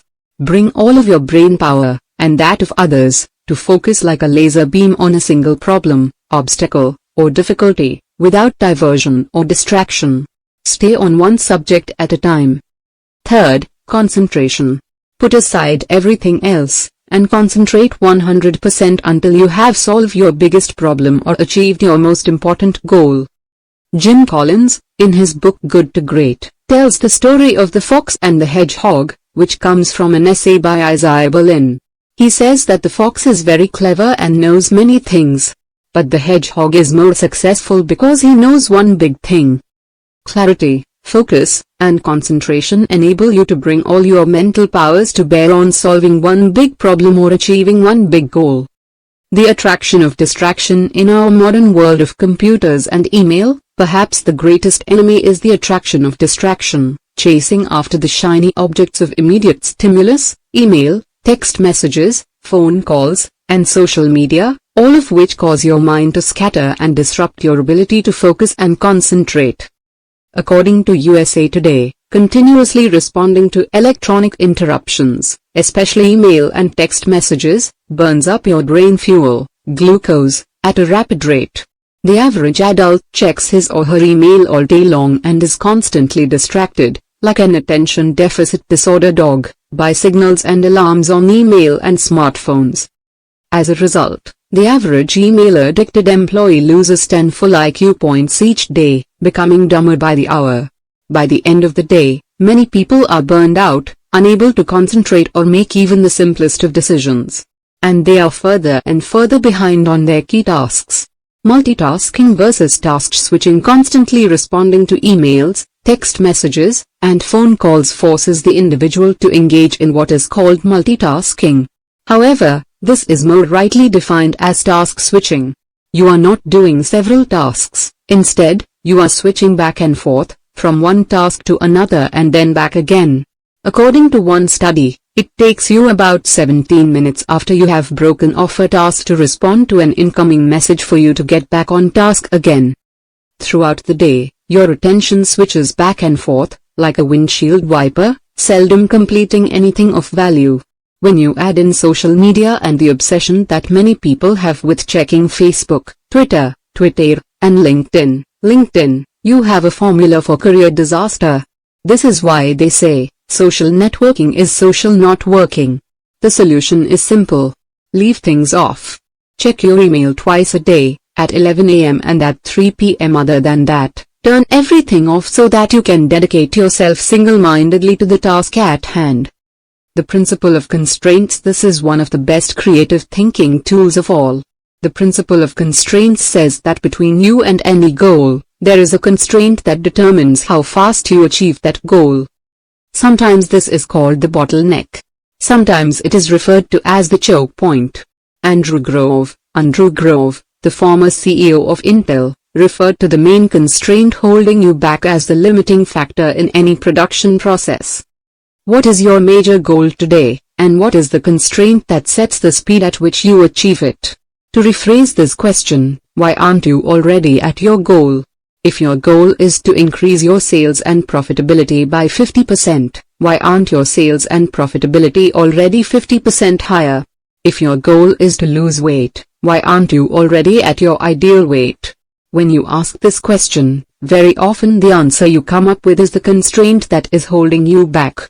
Often, when you ask and answer this question, what will pop into your mind will be your favorite excuses, the reasons that you most commonly give for non-achievement in a particular area. Identify the limiting factor in each situation. Your first job is to identify this limiting factor and then focus single-mindedly on alleviating it. This way of thinking and acting can move you toward your goals faster than almost anything else you can do. The 80-20 rule applies to constraints in your personal and business life. Fully 80% of the factors that are holding you back from achieving your most important goals are within yourself or within your business. Only 20% are on the outside, external to you and your business. When you begin identifying and removing constraints, always start with yourself. Ask the key question, what is it in me, or in my business, that is holding me back from achieving my goal? Remember, the natural tendency of most people is to blame their problems on external forces and other people. The hallmark of superior thinkers is that they accept complete responsibility for any problem or difficulty, and then they look into themselves for what is setting the speed at which they achieve the goal they desire. What if thinking? One of the most powerful questions you can ask in triggering creativity is, what if? Each time you ask this question, you break the bonds of limited thinking that may keep you working in a narrow area, and you open your mind to more and more possibilities. What if thinking is considered the breakthrough concept that made Federal Express, FedEx, one of the most successful companies in the world? It started by asking, what if it was possible to deliver a letter overnight, anywhere in the country? When Fred Smith, founder, chairman, president, and CEO of FedEx, suggested this idea in an undergraduate term paper at Yale, his professor gave him a C, saying that the idea was not very realistic. At that time, first-class mail in the United States took anywhere from 3 to 5 days, and sometimes longer, to reach its destination. The idea of overnight mail delivery seemed highly improbable. Break the barriers by continually asking what if. Fred Smith and the executives of FedEx were able to develop creative ideas that not only achieved the goal but led to one of the largest and most successful companies in the world. What if it was possible to put the keyboard on the screen of a cell phone? Apple, now the largest company in the world, what if we could sell and deliver almost any book by email and direct home delivery? Amazon.com, now the biggest vendor of books in the world, what if we could put a man on the moon and bring him safely back to Earth? John F. Kennedy, 1962, when President John F. Kennedy asked the scientist in charge of the American space program, Wernher von Braun, what it would take to put a man on the moon and bring him back safely. Von Braun replied simply, the will to do it. In many situations, in your business and personal life, what is most required for success is simply the will to do it. My friend Joel Weldon was famous for his talk success comes in cans, not in cannots. It is the same with you. The process of innovation. The philosophy of every successful business and successful executive is CONE, which, as said above, stands for continuous and never-ending improvement. Resolve to move boldly out of your comfort zone. Continually search for newer, better, faster, and cheaper ways to achieve your goals and to move ahead. Be prepared to fail over and over again when you are developing or introducing new products, services, methods, or strategies. Nothing ever works out the way you think it will. You will experience constant frustrations, difficulties, setbacks, and temporary failures on the way to success. Thomas J. Watson Sr., Watson, the founder of IBM, was once asked how to succeed faster. He replied, if you want to succeed faster, you must double your rate of failure. Success lies on the far side of failure. In fact, there is no such thing as failure. There is only feedback. Difficulties come not to obstruct but to instruct. The formula has always been try again, and then try something else. Your ability to solve problems, make decisions, and find creative, innovative ways to grow your business, increase your sales, and boost your profits is the ultimate key to your success. Action exercises 1. Select one problem that you or your business is wrestling with today and put it through the systematic method of problem solving. It could change your future. 2. Identify one goal that you have and determine the biggest constraint, the limiting factor that sets the speed at which you achieve that goal. What could you do to alleviate this constraint? 3. Select one product or service you offer and develop as many ways as possible to make it better, faster, or cheaper for your customers. Chapter 10. Entrepreneurial Thinking versus Corporate Thinking. Be true to the best you know. This is your high ideal. If you do your best, you cannot do more. H. W. Dresser. All people want to achieve the highest possible level of financial success in the course of their careers. According to Thomas Stanley, author of The Millionaire Next Door, fully 80% of self-made millionaires are entrepreneurs. They earn their fortunes in one lifetime by starting and building their own business, by producing and selling something to someone. They thought and acted like entrepreneurs most of the time. According to the March 2015 Forbes magazine, there are 1,826 billionaires in the world today, 66% of whom are self-made. They started as entrepreneurs with nothing and built their fortunes from the ground up by creating and selling products and services that people wanted and were willing to buy and pay for. Think about customers. Entrepreneurial thinking means focusing on the customers at all times, thinking about the customers continually. Tom Peters wrote in the book In Search of Excellence that the single most important quality of successful businesses was an obsession with customer service. Not long ago, I spent a day with the president of a $2 billion company that he had started at his kitchen table.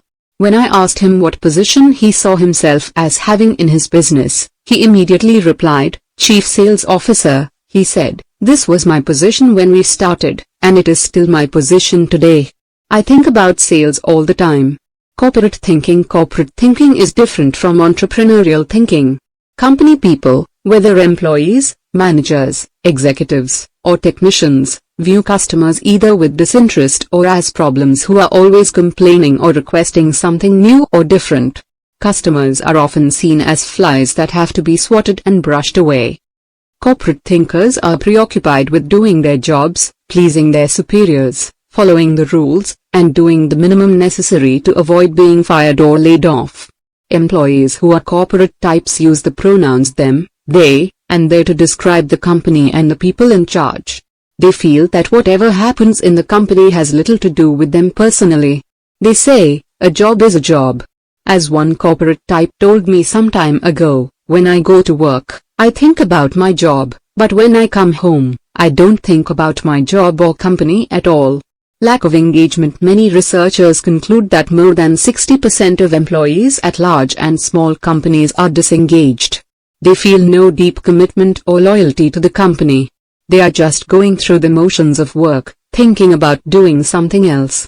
They check the want ads on a regular basis, post their resumes, and qualifications on Craigslist, LinkedIn, and other websites, and are continually looking for something else to do. Corporate types come to work at the last minute, take every minute of coffee breaks and lunches, and spend as much as 50% of their time chit-chatting with coworkers, checking their email, and doing things of no or low value to their company. Commitment is the key. Entrepreneurial thinkers are different. They are committed to the success of the company. They see themselves as self-employed and act as if they own their companies personally. They use words like we, mine, and our when they refer to their company and to their products and services. Above all, they accept and take on high levels of responsibility for results. Entrepreneurial thinkers are always volunteering for more responsibility. They continually think about making a greater contribution. They are continually upgrading their skills, learning new things, and seeking ways to become more valuable to their companies. Above all, entrepreneurial thinkers search for ways to increase the sales and profitability of their companies. Entrepreneurial thinking is customer-centric, customer-focused thinking. Entrepreneurial thinkers think about customers all the time. Sales are central. As we said in a previous chapter, the number one reason for business success is high sales. The number one reason for business failure is low sales. All else is commentary. The key to business success is SMS, which stands for Sell More Stuff, SMS. This is what the entrepreneurial thinker focuses on most of the time. How can we sell more stuff? Successful business people have certain qualities, characteristics, and disciplines that enable them to achieve far more than the average person. There are several ways for you to develop the qualities of entrepreneurial thinking and to make a greater contribution to the sales and profitability of your organization. Remember the three keys: clarity, focus, and concentration. Ask the basic questions. There are basic business questions that you need to ask and answer all the time, especially when you face rapid change in knowledge, technology, and competition. First, what business are you really in? Define your business in terms of how you serve your customers, the improvements or transformations your products bring about in their lives and work. Corporate thinkers see their businesses as organizations that produce and sell products and services. Entrepreneurial thinkers see their business mission as enhancing and enriching the lives of their customers. Try to describe your business in terms of the positive change or improvement your products or services make in your customers' lives without mentioning your company, products, or services. This can be a real challenge the first time you try it. Think like a customer. The corporate type says, I sell cars. The entrepreneur says, I enable people to drive wherever they want in comfort and safety. You will know when you are describing your product or service in terms of the job that it does for your customers, the problems that it solves, and the benefits that your customers enjoy, because you will trigger the response, how do you do that? Or I want that. Or that's for me. Who is your ideal customer, the perfect person for what you sell? This is a description of the demographics, demographics, and psychographics, psychographics, of the type of person who most appreciates and values the special features, benefits, and results of the product or service that you offer. What does your ideal customer consider valuable? What is so important to him or her that you can provide that makes your prices seem unimportant? The main reason that businesses fail is that there is little or no demand for their product. People don't value it or want it and have no interest in buying it. Your area of excellence. What is it that you do especially well? What is your area of excellence or superiority in comparison to your competitors relative to what your ideal customer wants, needs, and is willing to pay for? All companies, products, and services must have a comparative advantage over their competitors that makes them the best choice and ideally the only choice in their market. What is yours? What could it be? Jack Welch said, if you don't have a competitive advantage, don't compete. He is famous for his rule that General Electric would be number 1 or number 2 in every market it was in, or it would abandon that market and concentrate its efforts somewhere else. For a company to be successful, it must dominate a market niche. In at least one area, it must be recognized by customers in the marketplace as being the best for that particular customer. In what areas do you or could you dominate your market? What would you have to do more or less of? What would you have to start or stop doing altogether? Peter Drucker, DKR, an advisor to Jack Welch, said, if you don't have a clear competitive advantage, develop one. Entrepreneurial thinking at its core is focused on developing and maintaining a meaningful competitive advantage in competitive markets. Your business model today. The entrepreneurial focus is more and more on the business model, the complex strategy that your company uses to produce, sell, and deliver your product or service to more and more customers in a profitable and cost-effective way. What is yours? According to Jeffrey Colvin of Fortune magazine, many if not most companies are operating on an old business model, one that is partially or totally obsolete. How do you know if you have the correct business model for your business? The easiest measure is that your sales and profitability are increasing steadily and predictably. If your sales are erratic or inconsistent, have leveled off, or, even worse, are declining, it could be that your business model no longer works. If this is the case, and you do not change your business model, the end is in sight. Thinking about your business. Entrepreneurial thinking requires that you continually review and evaluate the essential elements of your business model. What value does your product offer? What job does your product do for your customer? What problem does it solve? What benefits does it deliver? What pain does it take away? What goals does it enable your customers to achieve? And especially, how important are your key benefits to your customers? Your ability to ask and answer these questions accurately will largely determine the future of your business. Who is your customer? Who are the customers who can most benefit from the products or services you offer? What are their demographics? What are their ages, incomes, education levels, genders, occupations, and type of family formation? What are their psychographics? What are their hopes, dreams, fears, ambitions, and aspirations relative to what you sell? Especially, what are their ethnographics? How do they use your product or service? What role does it play in their lives or work? How important is it to them in comparison with other things? What are the most effective ways that you can market, attract new customers, sell, convert them into buyers, and distribute, get your product into the hands of your customers? How could you attract more and better paying customers? How could you sell faster and more effectively to the prospects you attract? How could you distribute your product faster and more efficiently? Think Amazon.com. The rule is that whatever you are doing today, you will have to be much better a year from now just to stay even in your current market. How do you give such good customer service that your happy customers buy from you again and again and tell others to buy from you as well? What is the cost structure of your business, and how could you change it to achieve greater profitability? How could you outsource, downsize, or eliminate certain activities so that you can offer the same high level of quality but at a lower cost of operations? Continue to question. Entrepreneurs in all types of businesses think about these critical factors all the time. They are always willing to consider the possibility that they could be wrong or that there are better ways to get results in one or more of these areas. Entrepreneurs practice zero-based thinking continually in every area. They ask, is there anything that we are doing that, knowing what we now know, we wouldn't get into or start up today? Entrepreneurs are more concerned with what's right rather than with who's right. They keep their egos out of the discussion. Entrepreneurs are willing to admit, I could be wrong. Entrepreneurs openly admit, I made a mistake, and then they get busy correcting the mistake as quickly as possible, rather than trying to bluff, bluster, stonewall, or hope that it will go away. With new information, entrepreneurs readily say, I've changed my mind. They quickly embrace new ideas and methods to get better results, no matter the source. Customer-focused entrepreneurial thinking requires that you think about the customer all the time. You continually seek new, different, better, faster, and cheaper ways to serve customers and give them more and more of what they really want and need.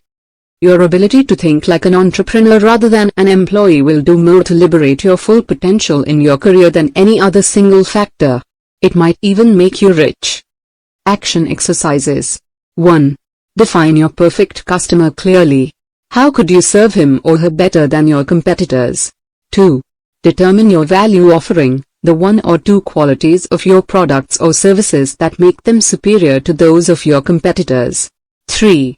Examine your business model to be sure that the way you are generating sales and profitability today is the best and most efficient way to do it.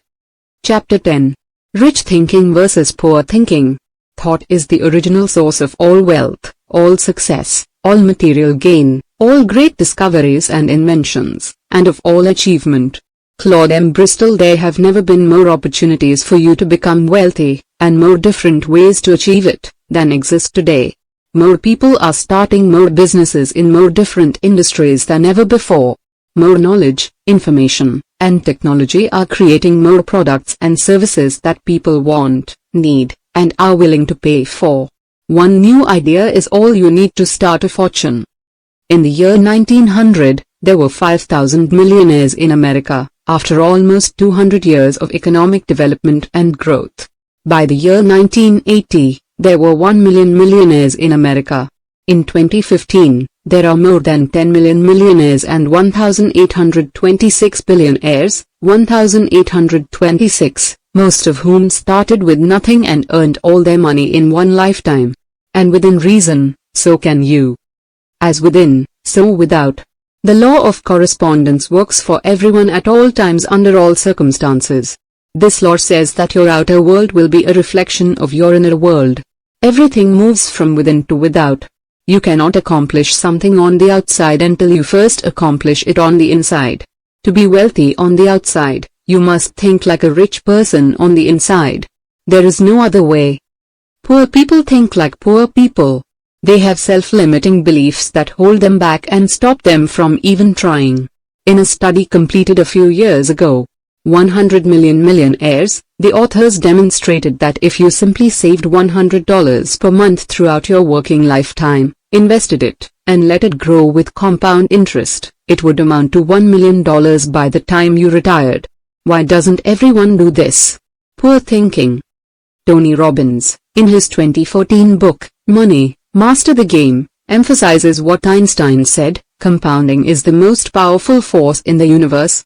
After extensive interviews with 50 of the richest people in the world, Robbins concluded that almost anyone can start small, Save and invest regularly, use the miracle of compound interest, and eventually become financially independent, if not wealthy. This simple method has worked for almost everyone at all times throughout history. And it can work for you. Self-made millionaires.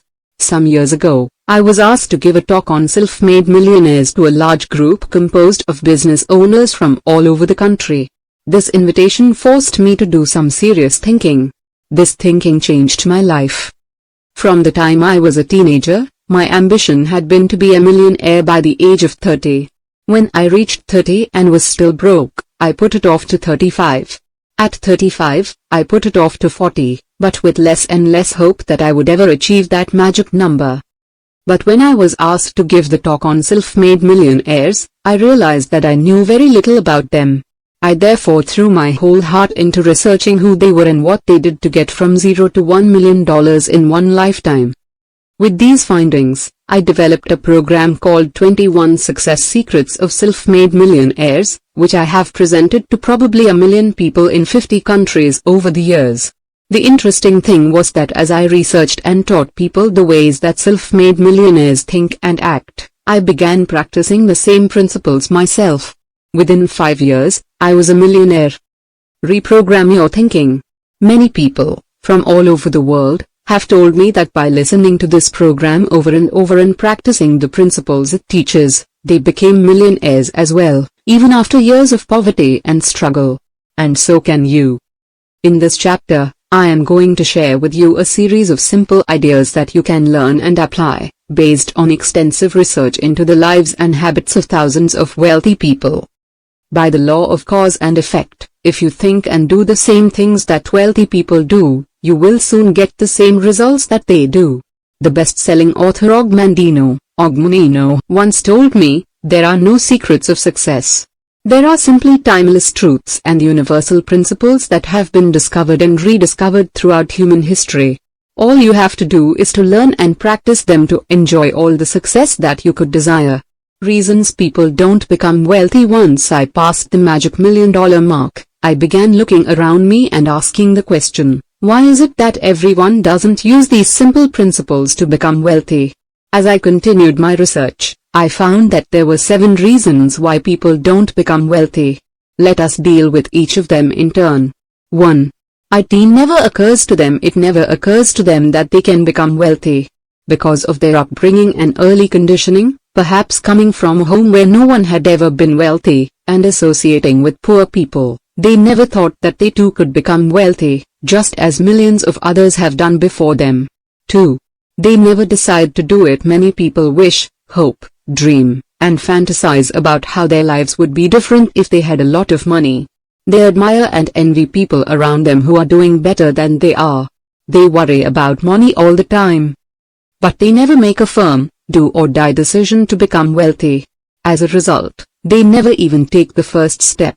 They don't learn wealth creation techniques. They don't upgrade their knowledge and skills so that they become more valuable at their work. They make excuses and rationalize their situations by saying that success is simply a matter of luck and they didn't get any. 3. They procrastinate. If it does occur to them, and they decide to become wealthy, they never get started. They procrastinate. They move to that wonderful fantasy place called someday I'll save my money rather than spending it all. Someday I'll upgrade my knowledge and skills. Someday I'll work harder and make myself more valuable. Someday I'll get out of debt. They end up living on someday I'll for most of their lives. One of the great secrets of success is for you to vote yourself off the island. Stop making excuses and start making progress. 4. They fear failure because of destructive criticism in early childhood and mistakes they have made as adults. They are paralyzed by the fear of making a mistake, of losing their time or money. Even if they are presented with an opportunity, they go into a form of paralysis. Their fear of failure causes them to create all kinds of reasons not to take action. They don't have the time. They can't make the minimum investment. They don't have the necessary knowledge and skills. Like a deer caught in the headlights, they are paralyzed by the idea of failure, which causes them to never take any action at all. As it happens, most fortunes in America were started by the sale of personal services. The people had no money, but they had the ability to work hard, to upgrade their skills, and to become more and more valuable. As a result, more and more doors of opportunity opened up for them. 5. They fear criticism and disapproval. Many people think that if they set a goal to better themselves financially, the people around them will ridicule them and criticize them. They're afraid that those people will watch over their shoulders and gleefully point out all the mistakes they make. Because they fear the disapproval of others so much, they often attempt nothing at all. Here's the solution. When you decide to become wealthy, don't tell anyone. Keep it a secret. Go to work on your goal privately, and only tell people when they see your life improving and ask you how you did it. 6. They lack learning and growing. To achieve something you've never achieved before, you must learn and practice something that you've never done before. The rungs on the ladder to financial success are knowledge and skill. To be financially successful starting from nothing, you are going to have to learn, develop, and practice an entire series of new skills that will enable you to become valuable and even indispensable in your work. Abraham Lincoln once said, "I will study and prepare myself, and someday my chance will come." When you study and prepare yourself, by some universal principle, you always get an opportunity to practice your new skills. But it is up to you to develop them in the first place and to continue to develop them throughout your lifetime. 7. They lack persistence. Most people don't persist long enough to succeed. Successful people will tell you that the major reason for their success was that they refused to quit. They refused to give up when the going got tough. They persisted over and over again, year after year, even in the face of complete bankruptcy and financial ruin. They never stopped. It is amazing how many people give up and quit working just a few steps away from the key turning point in their lives, after which they would have been a big success. Persistence and determination are the ultimate guarantors that you will achieve all your financial goals. Fortunately, each of these limitations to financial success can be overcome through learning and practice. Each of these obstacles can be turned into a stepping stone to success when you learn how to think the way rich people think. The law of correspondence is an immutable mental law. It works for all people, under all situations and circumstances. It is inevitable and almost completely predictable. With regard to wealth accumulation, this law says that you will behave on the outside consistent with the thoughts, feelings, beliefs, ideas, and values that you have on the inside. You always act on the outside consistent with the way you truly believe on the inside, and if you do, you will soon get the same results and outcomes as other people who believe the same way. As a man thinketh, psychologists call this your self-concept, and it is considered the single biggest breakthrough in human potential development in the 20th century. Your self-concept is the way you think, your bundle of beliefs about yourself. You always act on the outside consistent with your self-concept, whatever it is. And you can always tell what people think, feel, and believe about themselves by looking at what they do in their day-to-day lives. All improvements in external performance and results begin with an improvement in your self-concept. When you start to think of yourself in positive, constructive, and financially successful ways on the inside, you begin to act consistent with those beliefs on the outside until they eventually become your reality. Children brought up in affluent homes, especially by parents who started as entrepreneurs and who worked hard and became successful in one generation, are much more likely to become successful and wealthy as adults. Throughout their upbringing, they were surrounded by and inculcated with the beliefs and lifestyles of success and affluence. When they grow up, they expect nothing less for themselves and will accept nothing less until they achieve it. Develop a wealthy mindset. The development of a wealthy self-concept usually requires many years of immersion and exposure to the habits and behaviors of wealthy people. But sometimes it can be a single exposure to an influential person, at a seminar, in a book, or on an audio program, that makes such a vivid impression on the individual that forever after she thinks about herself as a financial success, just looking for a place to happen.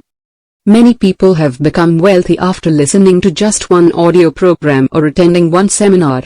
In many cases, the ideas and encouragement contained in a single book have set people off in a different direction that led to their achieving wealth, sometimes in just a few years. the historical source of wealth throughout much of human history, and still today in some countries, people acquired wealth by taking it away from someone else or from some other country. The first thing the Napoleonic armies did when they overran a country or principality was to loot that area of everything that could be carried away, sending it back to Paris. Napoleon was so accomplished at the acquisition of plunder for France that he was eventually made emperor and given unlicensed authority to send his armies out to loot all of Europe. The first thing the Nazis did under Hitler when they overran a country was to steal everything that could be moved and send it back to Germany by the trainload.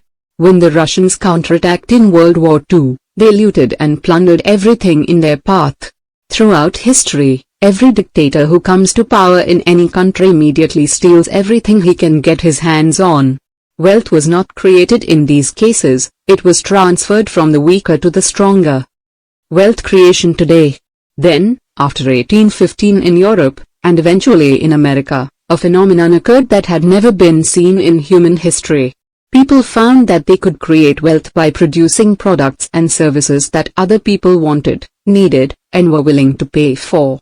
Legal systems were set up to protect the production and acquisition of wealth in this way, thereby enriching every country that embraced a market system, because entrepreneurs and business builders did not fear that their wealth would be expropriated by the authorities, contrary to the way it is in some countries today. Many of the best and most inventive entrepreneurial minds and talents became focused on wealth creation rather than simply wealth transfer.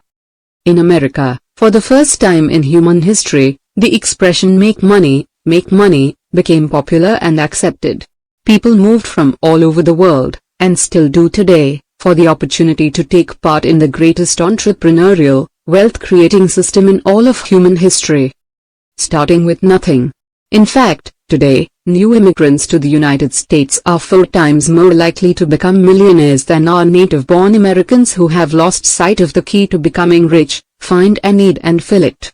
Steve Siebold, author of the book How Rich People Think, said, "If you want to make a lot of money, find a big problem that a lot of people have, and solve it in a new way. This is your key to wealth creation as well. And there is no other way to become truly wealthy except by supplying others with what they want and need and are willing to pay for." Develop rich habits.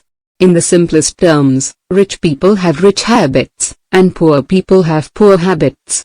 Mary Kay Ash, an amazing self-made millionaire, used to motivate her distributors by saying, "Don't get the rabbit habit, think mink." Rich people think mink in every area of their lives. I remember when I was in my 30s, still broke and struggling, working hard and making little progress, I enrolled in an executive MBA program at the local university. One evening, when I arrived for classes, a local, well-known entrepreneur, wealthy and successful, pulled into the parking space next to me driving a silver gray 450 SL Mercedes-Benz. I got out of my old Volvo and just stood there staring at his car. The driver looked at me, looked at my car, and then looked back at his car. He then smiled, waved, and walked off to class. At that moment, I decided I was going to do whatever was necessary to become wealthy enough to be able to drive a big, beautiful, expensive Mercedes-Benz like that. I looked into the car and saw it had blue leather upholstery, and I made a mental note of that as I walked away. Think rich. From that moment onward, I began to think rich. I began to read 2 or 3 hours a day about the habits and behaviors of wealthy people. I got another job and then a better job. I took on more responsibility and moved up. I worked longer hours, sometimes 12 hours per day, and generated more and more money for my employer, some of which he paid out to me in the form of bonuses and profit sharing. Within 36 months, I walked into the Mercedes-Benz dealership, traded in my car, laid my money down, and drove out in a silver grey 450 SL Mercedes-Benz with blue leather upholstery. It was one of the great moments of my life. Develop the habits.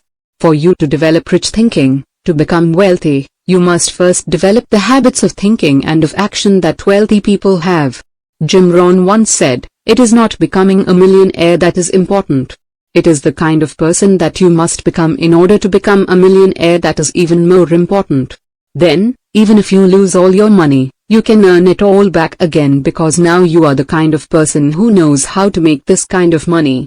Mike Todd, the film producer and husband of Elizabeth Taylor, once lost all his money on a big production and went broke. It was in the newspapers, and many of his friends laughed at him behind his back. One of them asked him, "Mike, how does it feel to be poor?" Mike Todd replied with these classic words. He said, "I've never been poor, only broke. Being poor is a frame of mind. Being broke is a temporary situation." He then went back to work on his next project, which was successful, and in a couple of years he was rich again. Nature is neutral. The law of cause and effect, the great law of the universe, says that if you think and act like wealthy people, you soon become one of them. And if you don't, you won't. Nature is neutral. Nature is like the statue of justice, with a blindfold.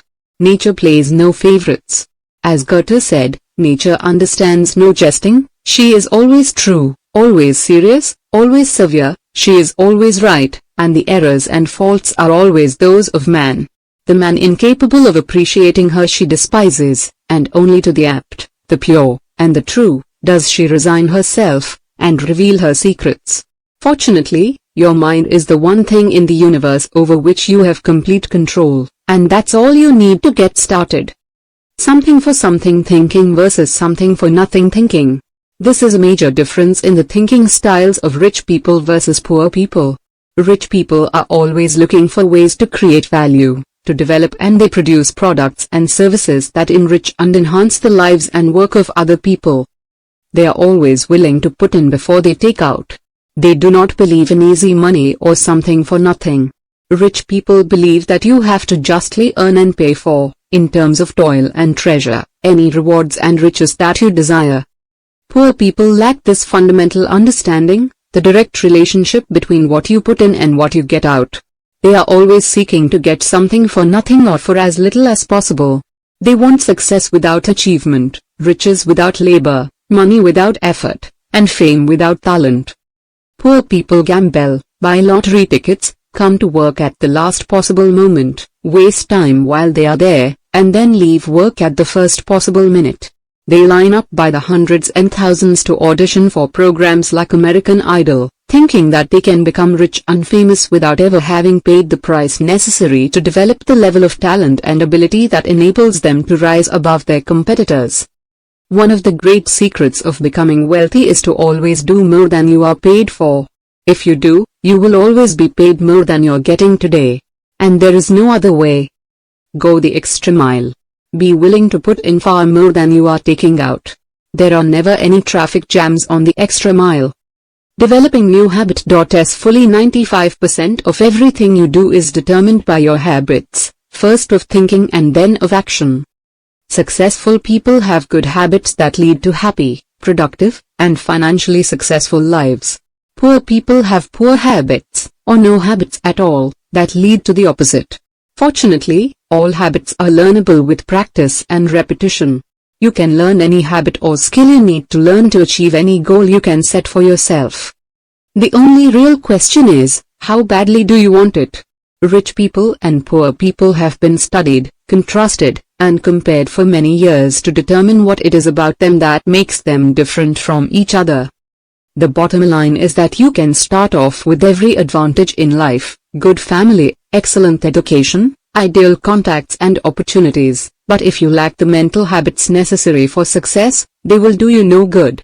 On the other hand, you can start with no advantages, like people who escape from a poor country or a dictatorship and arrive with no friends, no contacts, even no language skills, but with excellent habits, and then go on to create great lives for themselves. The 7-step strategy. Habits are developed with a simple 7-step strategy. First, strive to develop only one habit at a time. If you get ambitious and decide to develop several good habits immediately, you end up developing none. Be patient. Make haste slowly.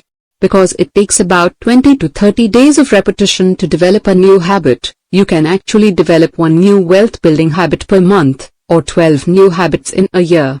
This is enough.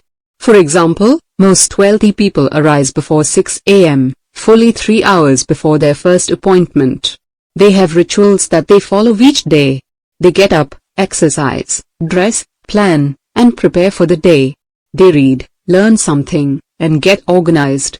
They are usually at work long before the average person has had his first cup of coffee. This is a habit you can decide to develop immediately. It may change your life. Second, input new data. Decide upon a habit that can be helpful for you to develop. Be clear about this new way that you want to think and act. Turn this new habit over in your mind. For example, rich people think about creating wealth most of the time. They look around continually for opportunities to make more money by offering products and services that people want and need, both today and in the future. They think continually about revenue generation. You can do the same. Third, affirm to yourself that you already have this habit. Say to yourself, over and over, I see money-making opportunities everywhere. The most powerful words are the ones you say to yourself and believe. Continually read, learn, study, and gather information about making money. Read the interviews and stories of other people who have started with very little and become financially successful. Think about how you could do the same. Fourth, visualize yourself as you would be practicing this new habit.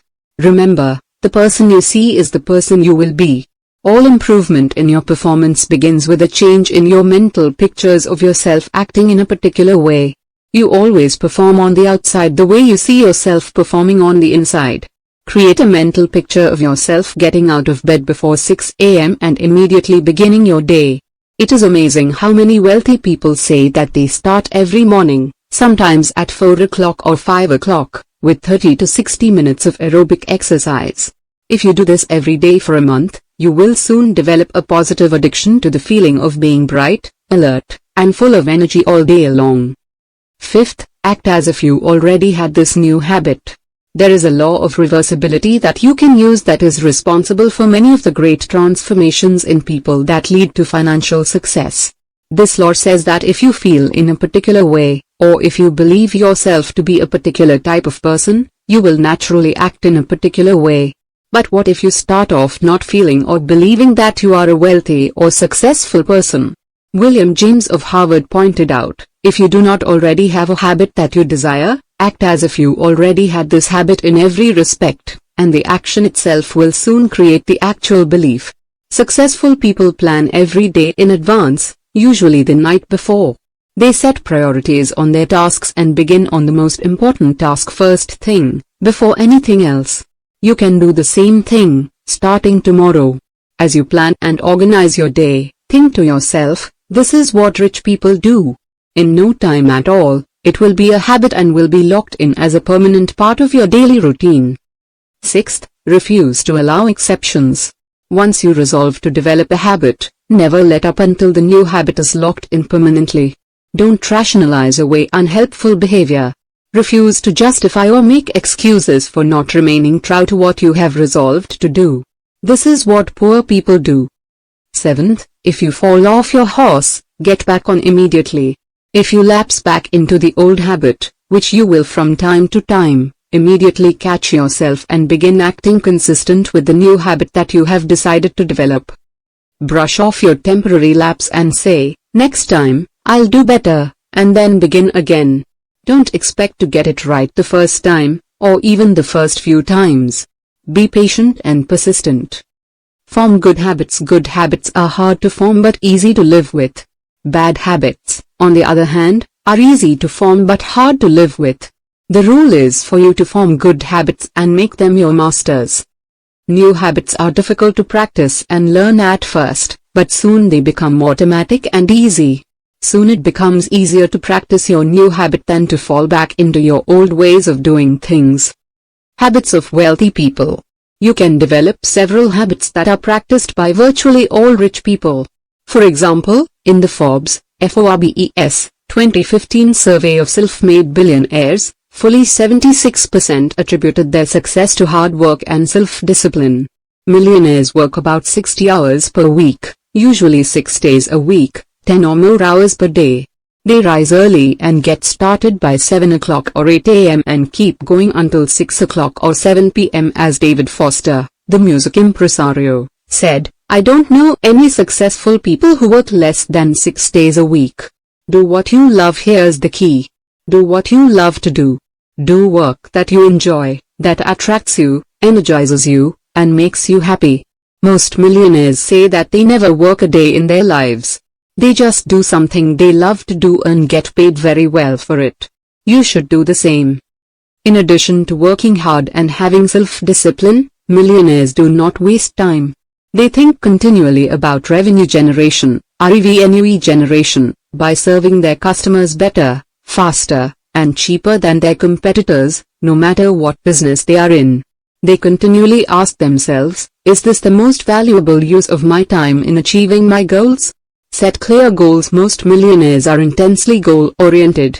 They have a major definite purpose, one big goal, sometimes called a BHAG, BHAG, big hairy audacious goal, that they think about and work on all the time. What is yours?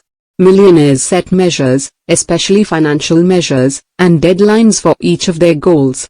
Millionaires are frugal, careful with their money. They examine every detail of an investment or an expense before making a decision. They like to earn money, but they hate to lose money. Millionaires focus on financial accumulation, on earning and keeping more and more of their money. As the Japanese proverb says, making money is like digging in the sand with a pin, like a small needle. Losing money is like pouring water on the sand. Use your time well. Millionaires are highly productive and use their time well. They plan every day in advance. They set clear priorities on their time. They focus and concentrate on the most valuable use of their time every minute and every hour. Poor people throw themselves at their work, without detailed planning, and end up wasting an enormous amount of time, becoming tired and discouraged long before they achieve success. One of the most valuable skills you can learn is to calculate your desired hourly rate, or income. Divide the number 2000, the average number of hours successful people work in a year, into your desired annual income. If your goal is to earn $100,000, 100,000 per year, divided by 2000 hours, this equals $50, 50 per hour. From then on, every minute and hour of every day, you ask yourself if what you are doing is paying you your desired hourly rate or more. If it isn't, you immediately stop doing it.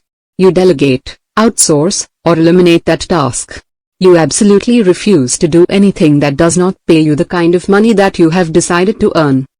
Just say no. As Nancy Reagan said, in advising teenagers about drug use, just say no. Just say no to anything that is not the highest and best use of your time, to anything that does not pay you the kind of money that you want to earn. When Warren Buffett was recently asked the secret of his success, he replied immediately, I just say no to everything. John Doerr, the multi-billionaire venture capitalist from Silicon Valley, has a complete staff whose job is to do everything except for the few things that only he can do that are responsible for generating tens of millions of dollars for the firm. He says no to everything else. Keep learning and growing.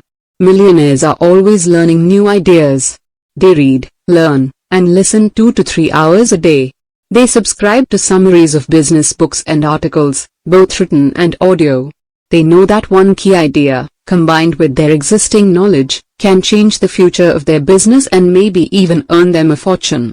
They are convinced that the right idea exists somewhere, and they are constantly seeking it from every source possible.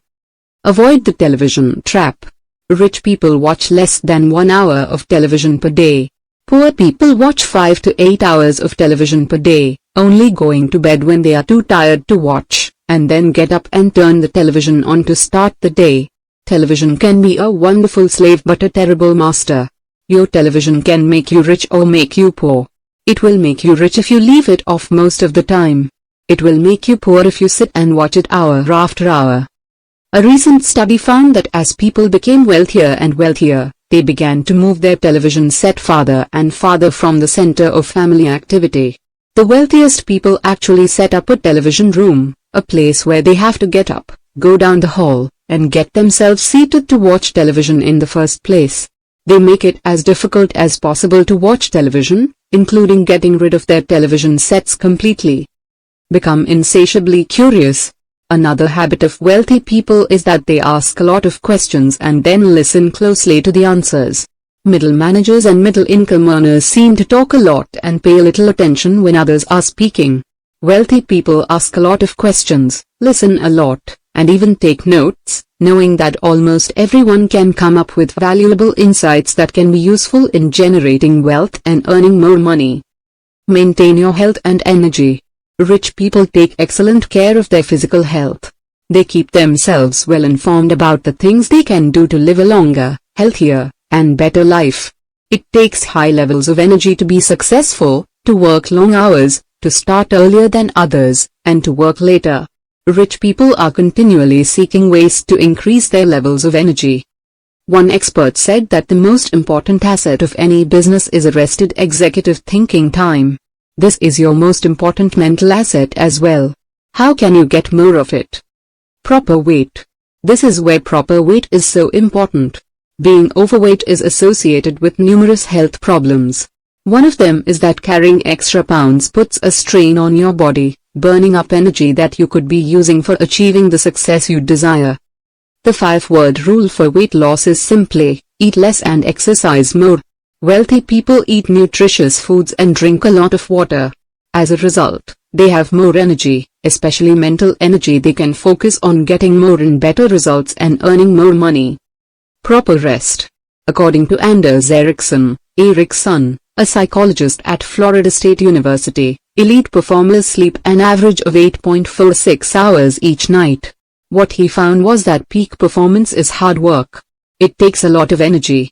You simply cannot perform at your best for any period of time if you're only sleeping 5, 6, or 7 hours per night. You need 8 to 9 hours of sleep to totally rest your body and recharge your brain for the day ahead. Proper exercise. Wealthy people exercise an average of 200 minutes per week, or about 30 minutes per day, or more. They get up and exercise each morning.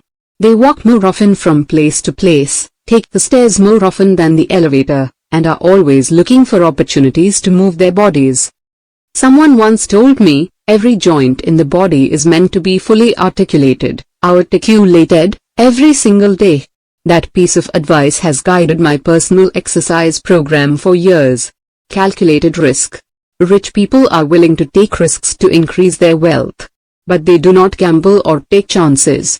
They practice a special form of risk avoidance in the pursuit of higher income. They reduce risk that is inherent in anything new or different by gathering more and more information from every possible source. Wealthy people are willing to move out of their comfort zones, to stretch themselves and try something new and different if that's what is necessary to achieve greater financial rewards. Rich people are continually seeking opportunities where they can apply their intelligence and resources to create wealth in new and different ways. Rich people reduce investment risk by working with experts and by supervising their investments carefully. Once they have made the money, they are determined to hold on to it. Network continually. Rich people network continually. They are always looking for ways to broaden the number of their relationships with people whom they can help and who can help them. But as Baron de Rothschild once said, make no useless acquaintances. Rothschild, Baron, rich people do not spend their time with people who are going nowhere with their lives. They seek out the most successful people in their community and their industry and look for ways to spend more time with them. They stay away from negative people, those who criticize, condemn, and complain. If they find themselves with someone who is grumbling about life or work, they politely excuse themselves and go away. Be a joiner. Do what rich people do. Join 1 or 2 business associations that are important or helpful for your field. Attend the meetings. Identify the most important committees, and volunteer to sit on one of them. The most important committees in any organization tend to attract the most important people within that industry. When you serve on these committees, you get an opportunity to meet and know these people in a neutral, non-threatening environment. In a way, you get to interview with these people and let them see the kind of person you are is determined by the quality of the contribution you make to your non-profit organization. The most important quality, perhaps the most significant quality of wealthy people, is that they focus and concentrate on excellent performance, on getting better and better at the most important work they do. In the final analysis, nothing will help you more in life than to develop a reputation as the go-to guy or girl, the individual who is recognized as the very best performer in your particular area. Just as the best investment that a company can make is in improving the quality of its product or service in terms of what its customers want and need, the very best investment that rich people make is in themselves, getting better and better in their key skill areas. Your future is unlimited. There have never been more opportunities for more people to earn more money and achieve their financial goals faster than exist today. But as Earl Nightingale said, before you can have something more indifferent, you must become someone more indifferent. By the law of indirect effort, when you focus single-mindedly on developing the thinking styles of wealthy people and engaging in the behaviors that they practice every day, you will soon become a wealthy person yourself, both on the inside and on the outside. Action exercises. 1. Resolve today to think and act like wealthy people. Practice the ideas in this chapter. Read the interviews, stories, and books about people who have become fabulously successful, and do the things they do. 2. Select one habit that you think can help you to develop the mindset, the self-concept, of wealthy people, and work on that every day until it becomes automatic and easy for you. 3. Select one activity or lifestyle behavior of successful people and incorporate it into your lifestyle as well. Do it now. Success is not an accident. Failure is not an accident either. You are where you are and what you are because of yourself, because of your own thinking and behavior. If you want your future to be better in any area, you must first change and improve your thinking along the lines described in this book. You must make new choices and better decisions. Fortunately, everything you are today, you have learned from early childhood as the result of input and practice. At any time, you can decide to learn new ideas, practice new behaviors, and get different results. Good luck.